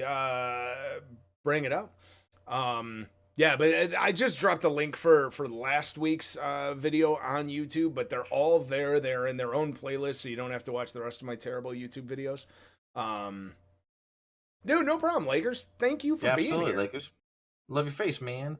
How about the world's spiciest chip? That I would consider. You would eat that over pineapple pizza? Any day and twice on Sunday. Really? Absolutely. I would eat another pineapple pizza over the spiciest chip. Nope. Pineapple pizza is not going to hurt going out. That spiciest chip is got no business going in. It's going to be pretty rough on the. What's the world's spiciest chip? Is that like eating like a ghost pepper or something? No, it's like 5 million Scovilles or something like that. Isn't that like isn't there like that Carolina? What do they call that? The Carolina. It's something way worse than that from what I've heard. Oh really? Yeah. Them is character creation. Honestly, we didn't bring up the character creation because when we wrote the outline for the episode, that video hadn't dropped yet, or at least I hadn't seen it. The Carolina Reaper is that chip. Okay. I would do that first. I would do that before a pineapple pizza. I would eat 5 pineapple pizzas before I had to eat one of those chips, dude. That chip would literally tear my stomach apart, especially post surgery with the way that. God, yeah. Yeah, that would tear it apart. I don't know why. I've been trying to give people permit users to post links. So you can try to link it shadow. Yeah, it keeps not working. If you want to whisper it to me, I'll get it in chat. Because there was a video that came down on the Division's Twitter that had a brief. It's literally like 20 seconds of character creation. And it looks pretty slick. Pretty cool. It was really cool. I can't wait to see what. I'm sad they didn't get into the hair options, so I didn't get to see what hair or facial hair options they are. But it definitely looks way more in depth than Division 1. So, B-Crumbs, real quick with the clans. You could put a clan title next to your name. There's going to be a lot of different activities. There's going to be leaderboards, essentially, so you can see what people are doing within your clan, which is cool, because if someone's not, if you're really competitive and someone's not, picking up the slack, then you could address that with them. I'm trying to think what else. It's limited as of right now to 50 members per.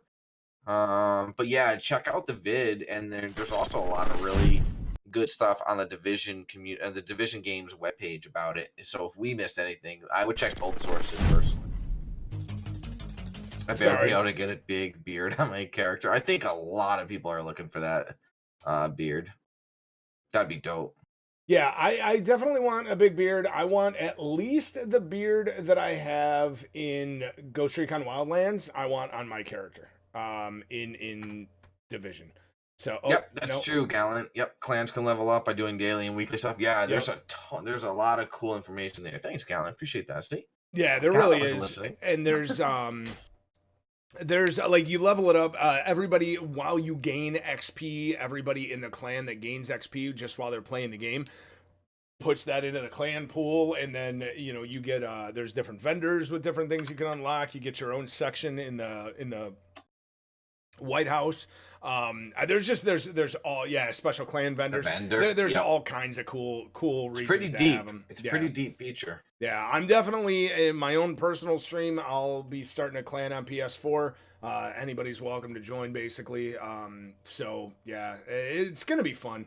I think it's gonna be a pretty damn awesome thing. The video, by the way, hold on. Copy link to tweet. So this is the link for the tweet that the Division game came out with that had the character customization stuff. And Jack keeps, and I'm really curious about this because I'm curious Johnny's I'm really curious your opinion. You and I haven't talked about this, but Jack, you're not going to ask me about Robert Kraft again, are you? No, I'm not going to ask you about Robert Kraft. But what I am going to ask you about. Okay, go ahead. Is dun, dun, dun. Cue the music. I know, cue the music. Is this. So the other day, after the state of the game, and I knew it because I already know where he stands on this without even bringing it up. But we haven't talked about this off stream, and I kind of meant to ask him, but I didn't. But Jack's brought it up multiple times. So if you guys didn't see this, the other day after the state of the game, the Division released this on Twitter. It says, for immediate release, a press release, Mexico declares state of emergency to ensure national security and protection. Approves fully funding building of a wall immediately along the United States border. Now, we did talk this week and we said that we weren't going to just read things, but I do want to read this whole thing because absolutely, that's different. I think it's fucking amazing. I know Johnny does not at all. But something clicked with me today while I was watching something else, and which to me makes this way more about the game, even though I know obviously there's some real world, digs put in there. But anyway, it says, today Mexico announced a state of emergency due to instability within the United States government. The risk of those fleeing into Mexico and the possible spread of the virus that has crippled Washington, D.C. Along with the announcement, Mexico approved fully funding a border wall and will begin work immediately. The border is closed. Now is not the time for politics, policies, or financial considerations to get in the way of us immediately securing and protecting the people of Mexico, shared the president of Mexico through his senior press secretary at a brief media briefing yesterday in Mexico City. Okay, I do need to pause here and say that whoever did write this needs better grammar lessons, but anyway, we've already seen a caravan of U.S. citizens from the East Coast arrive at our border, hoping to enter our country for protection services and to escape the dark zones of anarchy and chaos. The Mexican government has ordered thousands upon thousands of government troops and national police immediately to the border of U.S. or the border of Mexico and the U.S. along key border towns and locations to begin implementing the new zero tolerance mandate entrance of U.S. citizens into Mexico. The precise cities, locations, and level of force used to keep United States citizens out of Mexico will not be disclosed to maintain national security. The senior press secretary emphasized there is no risk too small to guard upon, so soldiers, national police, government officials will be trusted to do what they believe is best to secure the border at all costs. While Mexican officials are in contact with a number of key division agents who are fighting relentlessly on behalf of the citizens of the United States, Washington, D.C., and democracy, we have lost both faith and confidence in the ability of the United States government to act in accordance to our long-standing trade, immigration, and financial agreements. And until proven otherwise, the border is closed. Johnny, your thoughts go. I don't like it. And I think people are going to read into it politically, and please don't, because I will not discuss what I believe and what I don't believe politically. I get where they're going with it, but I just think it, at a time in our country when, you have people who are getting thrown out of restaurants for wearing hats, and you have people who are getting pummeled for holding signs about those people with hats. I just think it butts up too close to the real life political agenda in our country. And I see it a lot from outside people. Like, I don't know why there's a lot of, European streaming people and gamers who lay way heavily into American politics. And that's fine. That's their opinion. I'm not a huge believer in that. I kind of follow the old Hell's Kitchen policy, no religion, no politics in gaming, because I just feel like it's too easy to separate, or it's not too easy to separate people's feelings from the game and in real life. And I think ultimately it could start really bad vibes and discussions. I get it. It's a part of the lore. I don't want to be like too much of a stickler about it. I don't know. I didn't really quite get, of all the little lore and like kind of niche things they did. I thought it was in poor taste. Fair because enough. I think the country's too strung out about this stuff right now. Which, you can make the argument maybe it's a good release. That's fine. I don't like it. Yeah, I mean, I definitely, I get where you're coming from on that, and I do think that, I think, depending on where you fall on this topic in real life, I think is, where you're going to fall on this discussion, right? Like, so, and for that reason, I don't like it, because it's not universally, I don't want to say, even not universally, because very, very few things are universal, but like, I think if they would have, they worded it, in my opinion, really, really well, depending on what side of the aisle you fall on, or really, really Sure. poorly. And it hit me today. I was watching a Division lore video that I think NGN put out, and it was like the history of the Division in 11 minutes. And they were talking about how the Dark Zone walls were constructed, right? And I was like, oh man, there was that weird connection. Like, I didn't put that two and two together, right? That, like, when I first read this, I obviously took it as the current political climate in the US right now, especially with the build the wall and all of that. That's what I took this as, and that's obviously what it was written to mirror, right? In an ironic and satirical way. But if you take that out and you just use it within the lore of the game, it makes perfect sense, because that's exactly what the U.S. government did to its own citizens within New York, and now we see in Washington, D.C., with creating a border wall to literally try to secure it. So, like, I do understand where people are saying it's in poor taste. I happen to disagree, just because I think if we can't talk about things like this, then we've already lost the first step. You know, I think talking about it is one thing, and I think the way they went about it, like, I don't think it's the worst thing in the world. I don't want to, like, make it like I'm not losing sleep over this. I just, when I first saw the gentleman tweet about it, I just wrote, like, it doesn't belong in gaming, because what you're gonna have is people go right to political pokes at it, and not, hey, it's funny. Like, I'm reading Danger Man's comment, he's like, it's hilarious. I don't really see what's hilarious about it, though. Because if you take out the political agenda between today, it's not funny at all. It's just a piece of lore. You know, and it's just, again, everyone's so strung out about this. Like, I just don't think it's a good time to rock the people who are on the other side of the debate, whether you're for it or not. And I'll never talk about whether I am or not. So I hope no one's assuming one way or the other. I don't like, I think it's just a, you know, it's a very temperamental time, and I thought of all the things they could do, I thought they could have done something different. I can see that. I dig that. I mean, I do think that it is funny, because to me, because of the way that things are right now with you know, obviously the whole border wall debate and discussion.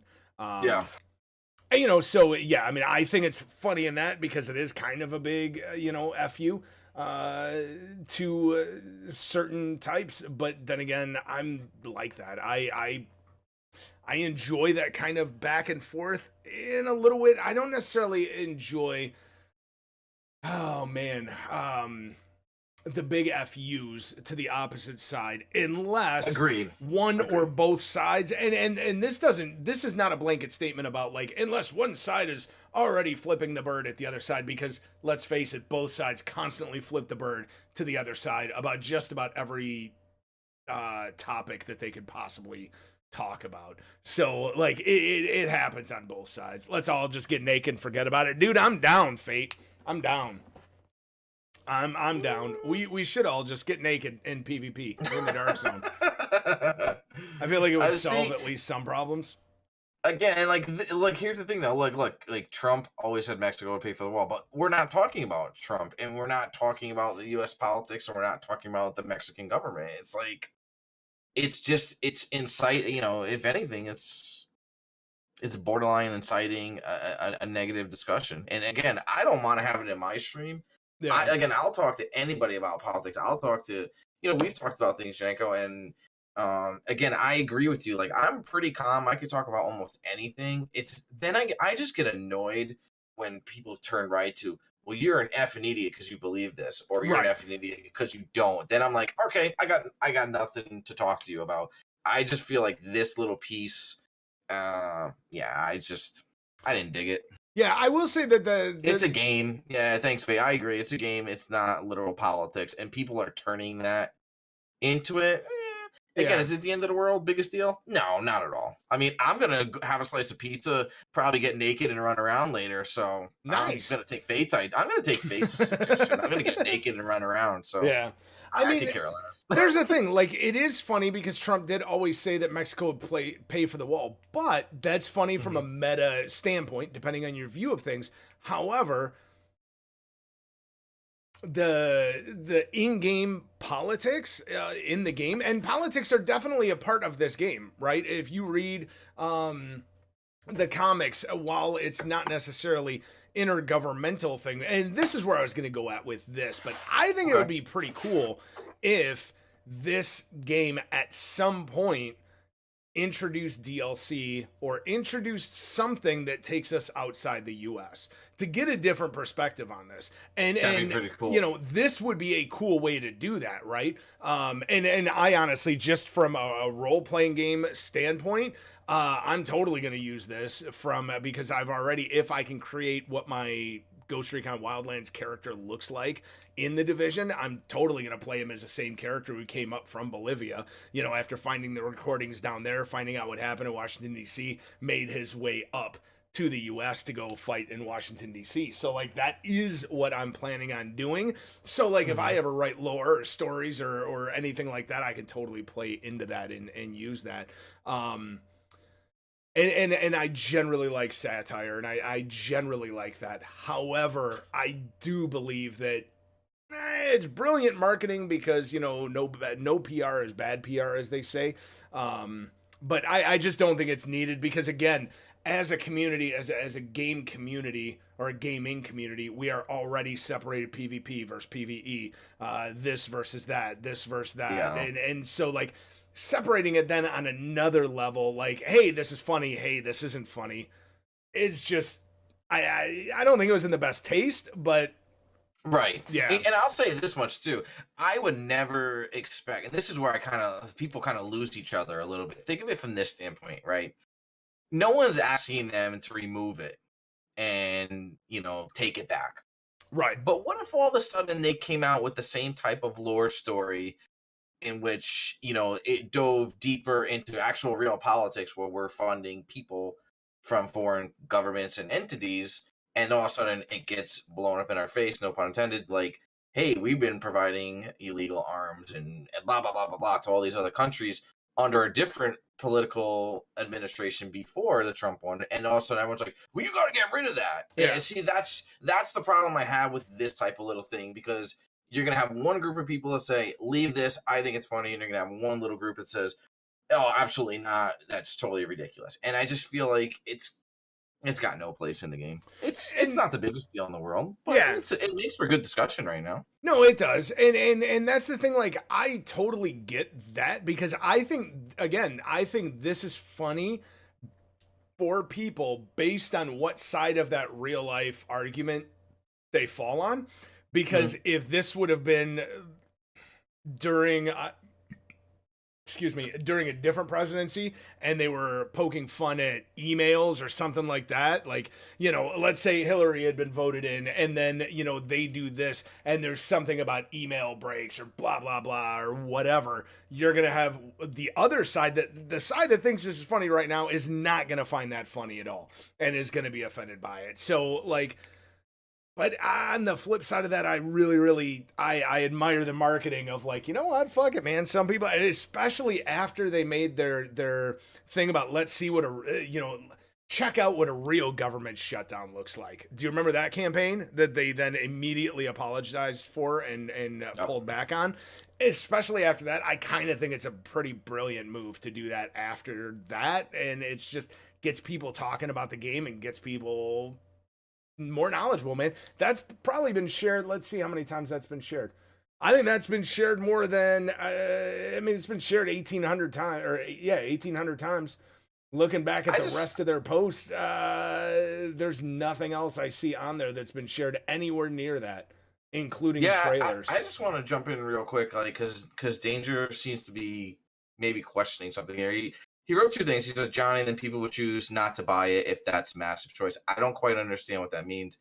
But then and this is my point, people need to stop being snowflakes. This is good marketing. See, now you're basically criticizing people, maybe even like myself, who don't think it's funny or just don't think it has anything really related to gaming, and labeling them with a term. So like, Right. where does it end?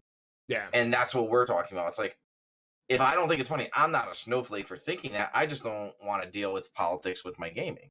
So, Yeah. and then I don't understand what you mean by if people could choose not to buy it, if that's massive choice. I don't Yeah, know. and honestly, Danger, I definitely appreciate it. Like, let's keep the name calling, to Yeah. non-existent. Because here's the thing: one side throws around the term snowflake, the other side starts doing it because both sides get offended about all kinds of shit. Just like what Minion said, and Imp and Fate all arrowed up. People are way too sensitive on Very much both so. fucking sides, and the term snowflake was originally created or used as an insult by those on the right to call people on the left. Now the people on the left are trying to take that back over and use it towards people on the right. So just don't do it. Yeah, and just for the record, I'm not sensitive about it. I just have a very strict, and for anybody who's come through my channel, and Janko has, and my friend in chat, the Dark Overlord, he's been great about helping me with this in chat. I just don't tolerate anybody in my stream. That's how I like to run my stream, and that's how I like to handle my comments, my business, just because, for that very reason. Because now you're basically like stereotyping a group of people who don't like it for whatever the reasons are, whether it's sensitive or not. Right. If Massive goes with the marketing campaign, people disagree with it, then those who don't can move to a different game. Sure. Yeah, well, that could be said about anything, though. Yeah, I mean, the problem with that is then you end up with people, and let's say a huge portion of people have a problem with this, and they decide to buy the game anyway because they want to like the game, and then they don't.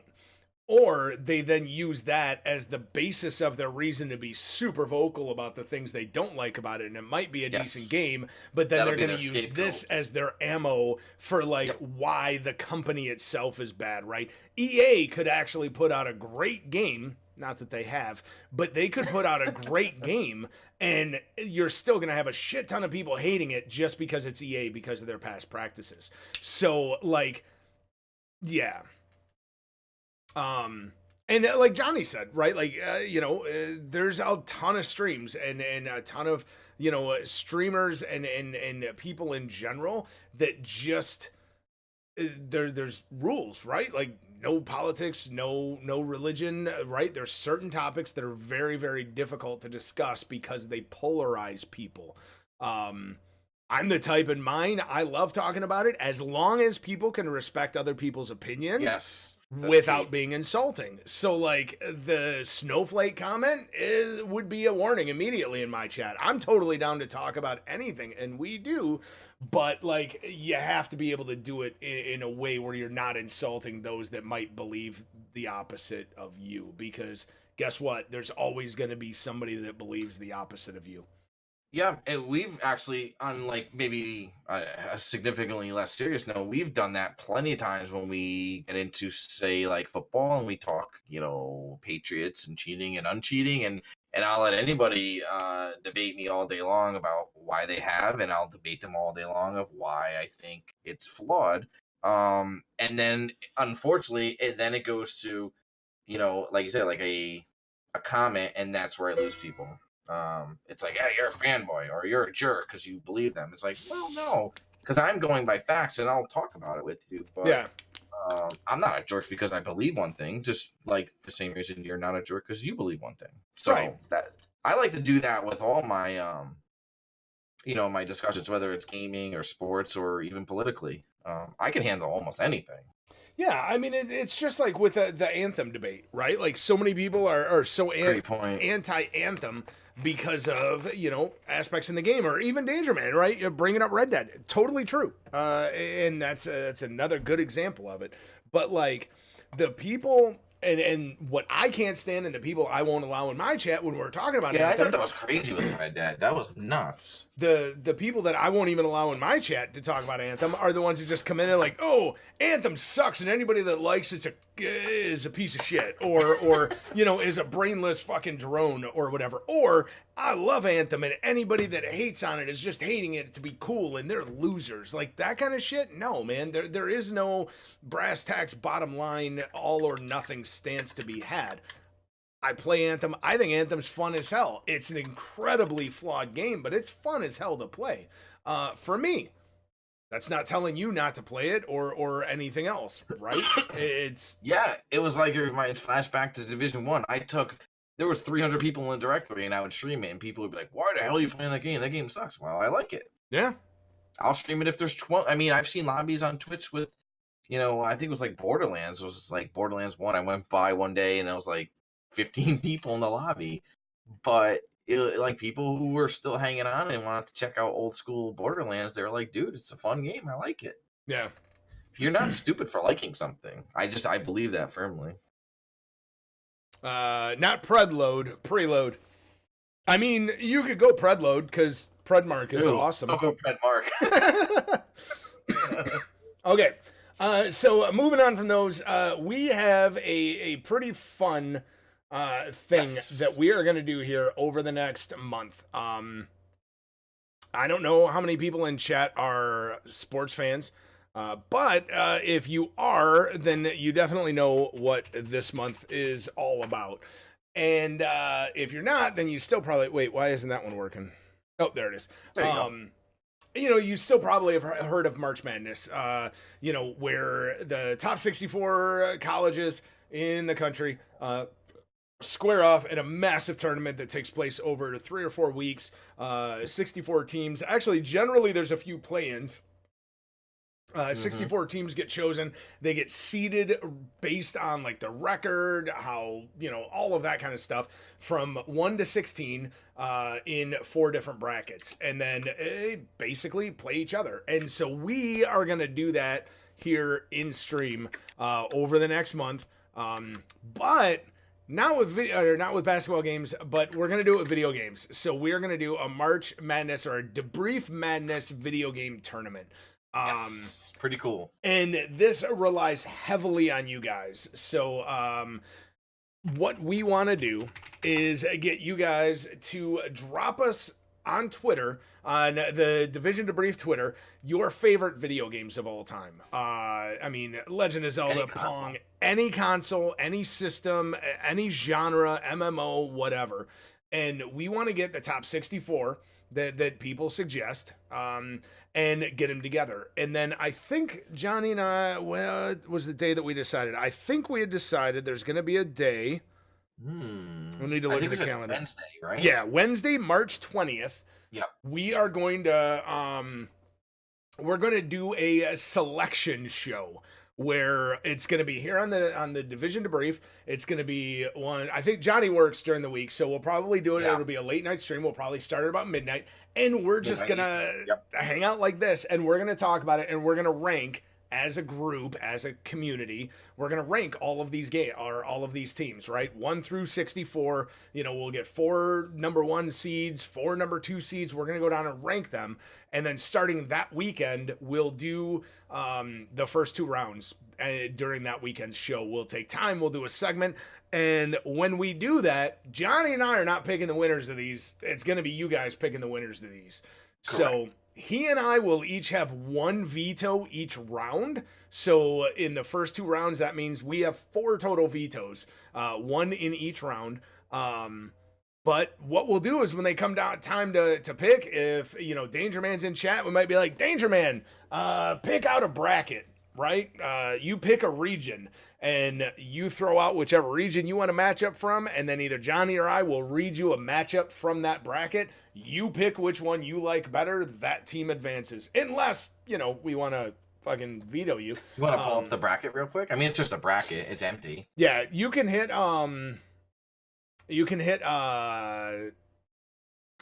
exclamation mark madness in chat, and the bracket is actually written up there. It's in a Google Doc, so everybody can take a look at it. Obviously, It's not filled out right now because we don't have any of the teams for it, but as we do that selection show, here, let me So please make sure, if you guys aren't following the debrief Twitter, please do. Janko and I try to get on there a couple times a week. There you go. There's the empty bracket right there that we'll be filling in. And this will really be community driven, probably more so than almost any feature we've done so far. And I really think this is going to be a lot of fun. Again, any console, any game, you name it, we'll discuss it. Come by the channel. Again, I get out of work and we'll be live probably, let's say, within 5-10 minutes after midnight on Wednesday. That's East Coast time, so just keep in mind. So if you're on the West Coast, 9 a.m. or 9 p.m., pardon me, and then East Coast, be right at midnight. I'll get home as fast as I could. We'll jump right on. I'm really looking forward to this. I'm actually going to print this out and make my own little bracket, and I would encourage you guys to do that too. Yeah. Just to have some fun with it. Like, really, it'll really start to kind of get the wheels moving. You know, you'll start to find and think about all these different games, really get creative. I know I have some really old ones that I may throw out there. Janko, are you and I getting involved, or this? 100%. 100%. Okay. Star Wars Galaxies is going to be in here at some point. Oh, I listen. A lot of that times, may get both of my vetoes. Yeah, a lot of times I find I like a lot of very, very similar things to Janko, and that's great. We had this discussion on a side note that if Star Wars Galaxy ever started playing again on new servers or what have you, I would literally have to quit my job because that is my absolute favorite game of all time. Yeah, and next to the Division probably. I think that's going to be in there and vote for me. And I don't want to spoil anything else. I mean, I want you guys to really think. Hit us up on Twitter. Are we looking for DMs on Twitter, Janko, or do you want just tweets? Just straight up tweets. Straight tweets, cool. Yeah, straight tweets. I mean, if you guys want a DM, that's fine. But like, honestly, just and it doesn't have to be like one tweet with one game, right? Try not to go crazy. Try not to give 64 titles. But if you've got 3 or 4 games that you think should be in it, fucking tweet them at us, and we'll compile all of those, and the top 64 will get in. So I'm really looking forward to it, and I think it'll really be an awesome opportunity for us to get to know you guys and vice versa. It'll definitely spawn some good conversation, I think, because it's nice to kind of talk gaming. I mean, we all love the Division. Obviously, that's why you guys and ladies are here. But I mean, I can't imagine the Division's not going to be in most people's decisions at some point either. But it's nice to really get creative, and all of a sudden someone's like, "Man, remember ice hockey from original NES?" And someone's like, "Holy shit, yeah, that was awesome!" It's like that's what I'm really looking forward to. Like, oh yeah, especially being kind of like an old dude, I'm looking forward to the old school conversations about games. Yeah, I'm curious to see how many people know, what games, like how much depth in their gaming experience they have. That's what I'm excited to see. Yeah, Shadow brings up a good point. Yeah, name a game and name of the platform just to make sure, right? So that way we know. And the fun thing about that selection show is, like, I'm already thinking about it. Like, Johnny just brought up ice hockey on the original Nintendo. Yeah. My favorite hockey game of all time was Blades of Steel. So, Blades of Steel was amazing. So, like, in my opinion, if those two are in this tournament, they got to get matched up against each other, right? How about, real quick, how about Blades of Steel or NHL 94, the last game to ever have fighting in it? Man, NHL 94, it has a lot of personal... and see, this is why this show, the selection show is going to be so much fun, because there's going to be a lot of back and forth about the games. But NHL 94, I was playing that my freshman year in college so much.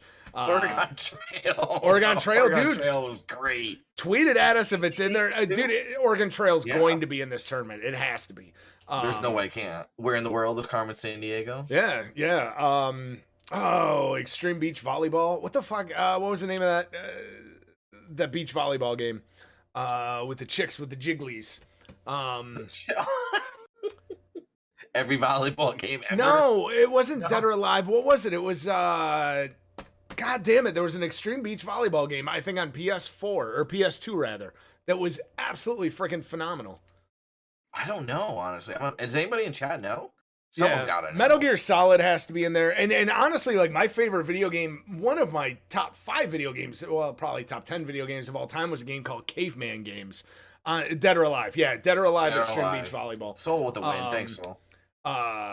was a game called Caveman Games on the original on the original Nintendo. That game would never be able to be made right now. There was Earthworm Jim was amazing. There was Dork, I'm with you, man. That's good. See, look at all the games that are coming out now. This is tweet great, it. dude. You gotta tweet them at us. Tweet it. I'm never gonna remember any of these. But I don't barely remember what I did 10 minutes ago.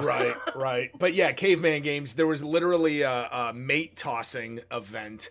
And it was essentially the Olympics for cavemen, and there was a mate tossing where the dude literally took the woman by the bone in her hair and spun her around like a discus, and just chucked her. And you would like tap the buttons to see how far you could do. That game was fucking fantastic. I forget the name, and I have a screenshot of it, but I don't want to stare at my phone the whole time. But there was a game on NES where you flew around, and basically it was an Apache, but it used to have like a little cargo hook, and you could fly around and pick up all little different things. But you also got involved in combat. Man, that was one of my all-time favorites. I gotta actually go back and look at the screenshot of it. Someone tweeted out about this about like 2 years ago, like tweet your favorite video game of all time, and I found the screenshot of this game. Desert Strike! Oh my god! I'm going to buy a Nintendo right now. Can we end the stream? Can I just leave the mic on? Well, that's Crum's just brought up Double Dribble. Dude. He just brought up Double Dribble, and I was like, "Fuck yeah, man! That's the best basketball game I've ever played." Double Dribble, dude. Do you remember the original pro wrestling on Nintendo? Dude, Top Gun. Oh my god, trying to land on that aircraft carrier though. Oof. Dude, the dunks were amazing. Yeah, dude, trying to land in Top Gun. Oh my god. Brutal. NBA Jam. Is it the shoes? Double Dribble was better than NBA Jam. You think so? Always. Double Dribble was the best basketball game that's ever been made. Filling the jet in the air. Yes! Trying to get behind that little thing as it's like coming down. That was brutal. Dude, I was just saying, we went and saw Captain Marvel yesterday, and I told Flo that I can't wait for Top Gun 2 to come out because they're making the sequel to it. And she can't stand Tom Cruise, so she was like, that's got him in it, doesn't it? And I was like, yeah. And my wife never saw that movie, ever. She never saw Top Gun? No, the very first time she saw it is when they re-released it. They did like a 3D thing, and I took her to go see it. And I gotta tell you, there was something to be said about Tom Cruise and the boys playing volleyball in 3D. I kind of dug it a lot. I think she dug it a lot. The most homoerotic scene ever in the history of PG movies. Like, dude, I've never seen it. I still make fun of that scene so much because of how much he flexes when he checks his watch. He's like, hold on, I'm late for my summer salad with my boss. I gotta go now. Yep. But dude, just watch his body vibrate as he flexes, as he's like watching, like looking at his watch. It's the most ridiculous scene ever made. More bulge. Dude, Mike Tyson's Punch Out was phenomenal. Absolutely. Soda Popinski is still to this day one of my favorite character names in any game ever.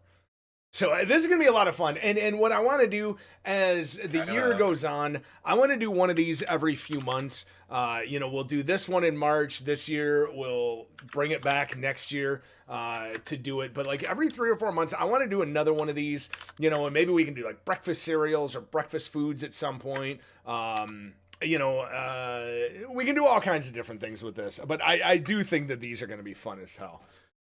Yeah, feeling like a kid again. Dude, Dickin, I'm with you, man. I'm thinking about some of these games. Like, Airwolf was amazing. What's his name? Died, like, yesterday. Who? The guy from Airwolf. Cool, that narrowed it down. Jean-Michael Vincent?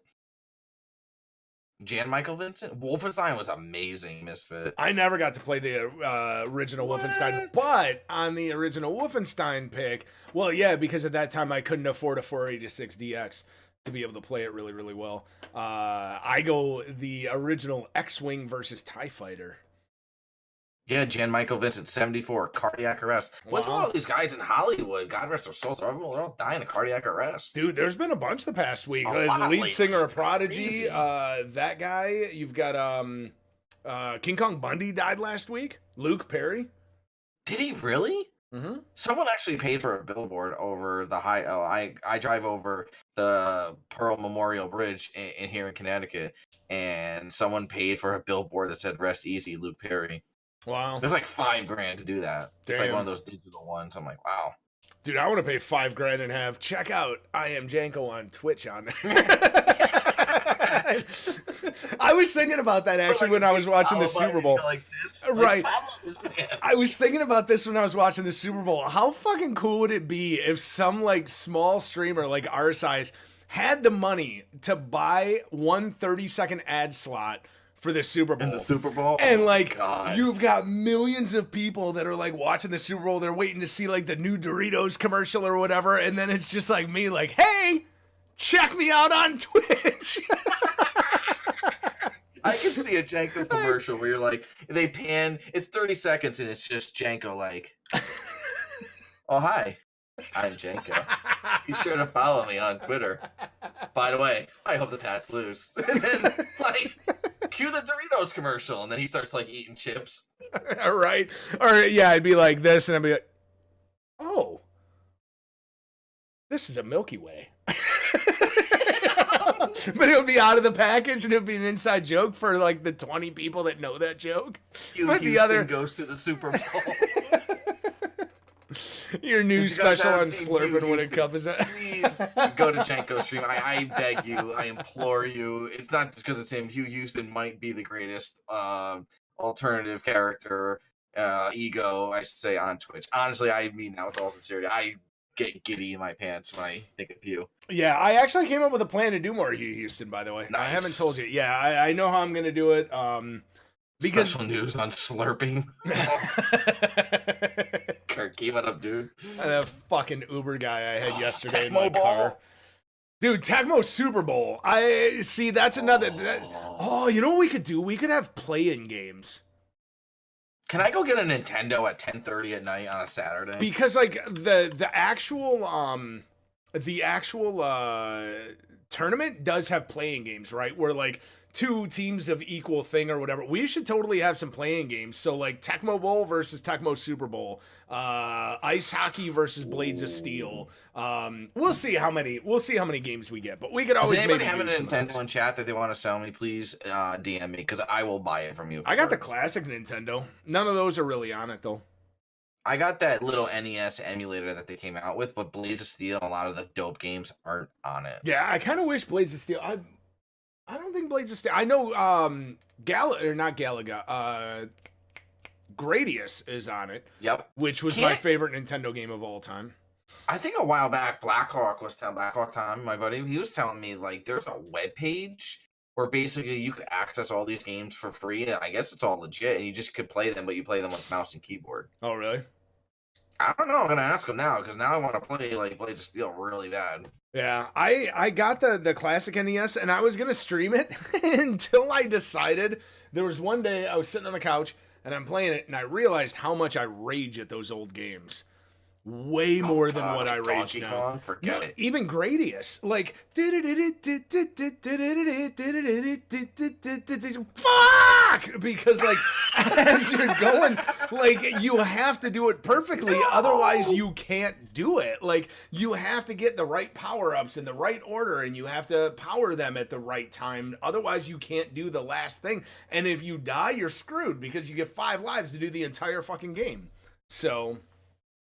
Yeah, man, I was raging so hard. And Glow, for like 6 months afterwards, she was like, "I thought you were going to stream this." And I was like, "Dude, I'm going to lose viewers. Like, it's just going to happen because I'm going to rage so fucking hard, man." Some of those games are so damn difficult. If I get when I come out there to see you and Mr. Petey, I'm going to have to get my hands on an NES, and we're going to have to get our game on. Or an old Sega Genesis. We'll get some NHL 94. Yeah, dude, I was a king of that. Dude, I almost just got an original. Pete Combs, how much do you want for it? I have a friend who I used to play NHL 94 so much, and he hated playing me because I destroyed him always. And there was one game that we played, and I don't know why, but there was a move that you can make basically skating up the boards where you get up and you get to about the face-off circle, cut in, boom, upper right, left corner, right? Every time. And for some reason, or you get the breakaway, fake in, go out, upper corner. And for some reason, I could not get that to work at all this game, and he beat me. And it was probably the first time in 150 games that I lost, but he beat me, and he set down the controller, and he was like, I retire. I'm not joking you. This was in February or March of 1994. That motherfucker has still never played me at another game ever again. Won't do it. Not only just that game, he won't play me at anything else to let me get my win back. Like, his name's Mike Berry. He's a great human being, but an absolute cocksucker of a friend for that. God damn you, Mike. Here you go. You can play the original games in 1080. Oh, no shit. I know what my nights. Dude, I got leftover pizza too. Dude, I can't play Blades of Steel with a freaking mouse and keyboard. Can. Sure you could. No, you can't. Oh, you gotta buy this thing? Oh, that's a Super Nintendo, though. Fuck Super Nintendo. Wait, you have to buy it? Was it an emulator? Screw Super Nintendo. Super Nintendo's terrible. It says SNES cartridges. I'm gonna start a fight with that one, aren't I? Oh man, Ninja Gaiden for days. Crumbs, was track and field the one where you had to like rapidly tap A and B to get him to run and stuff? Yep. How about Excite Bike? Oh, Excite Bike. Excite Bike is essentially Trials, but 40 years ago. Totally. Can I tell you? Really is. No disrespect to those guys, man.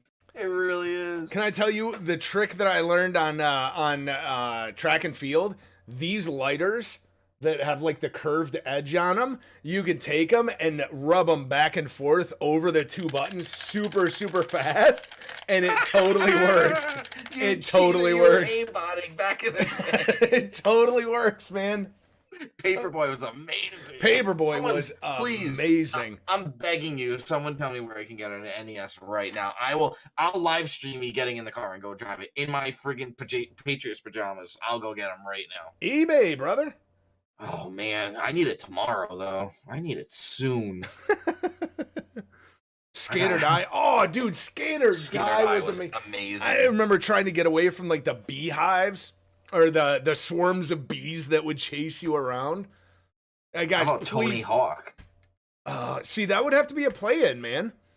Mm-hmm. Because to me, Skater Die is way better than Tony Hawk. I was never a Tony Hawk fan, but I know that like Tony Hawk. I liked it for the music. The music set that game very well. Yeah, that's true. Back then, that music was like all the genres, it fit perfect. Yeah, but I know a lot of people like their entire like teenage years was blown playing Tony Hawk just for hours and hours and days and days. Contra,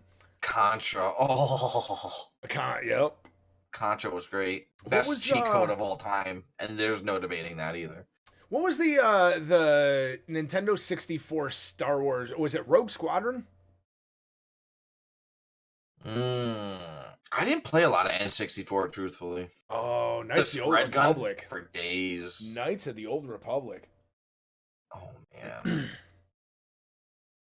Yeah, make sure you guys tweet us, please, because this is all great stuff. That's why I've been hitting exclamation Twitter again. If you want to hit that again, or if it's right there, just follow us on Division Debrief. Message us, like Shadow and Janko said, great ideas. The game and the console release show next Wednesday. My God, I'm so excited right now. I know what I'm doing when I get off stream. Yeah, I'm gonna go get a slice of pizza, and then I'm gonna Google NES.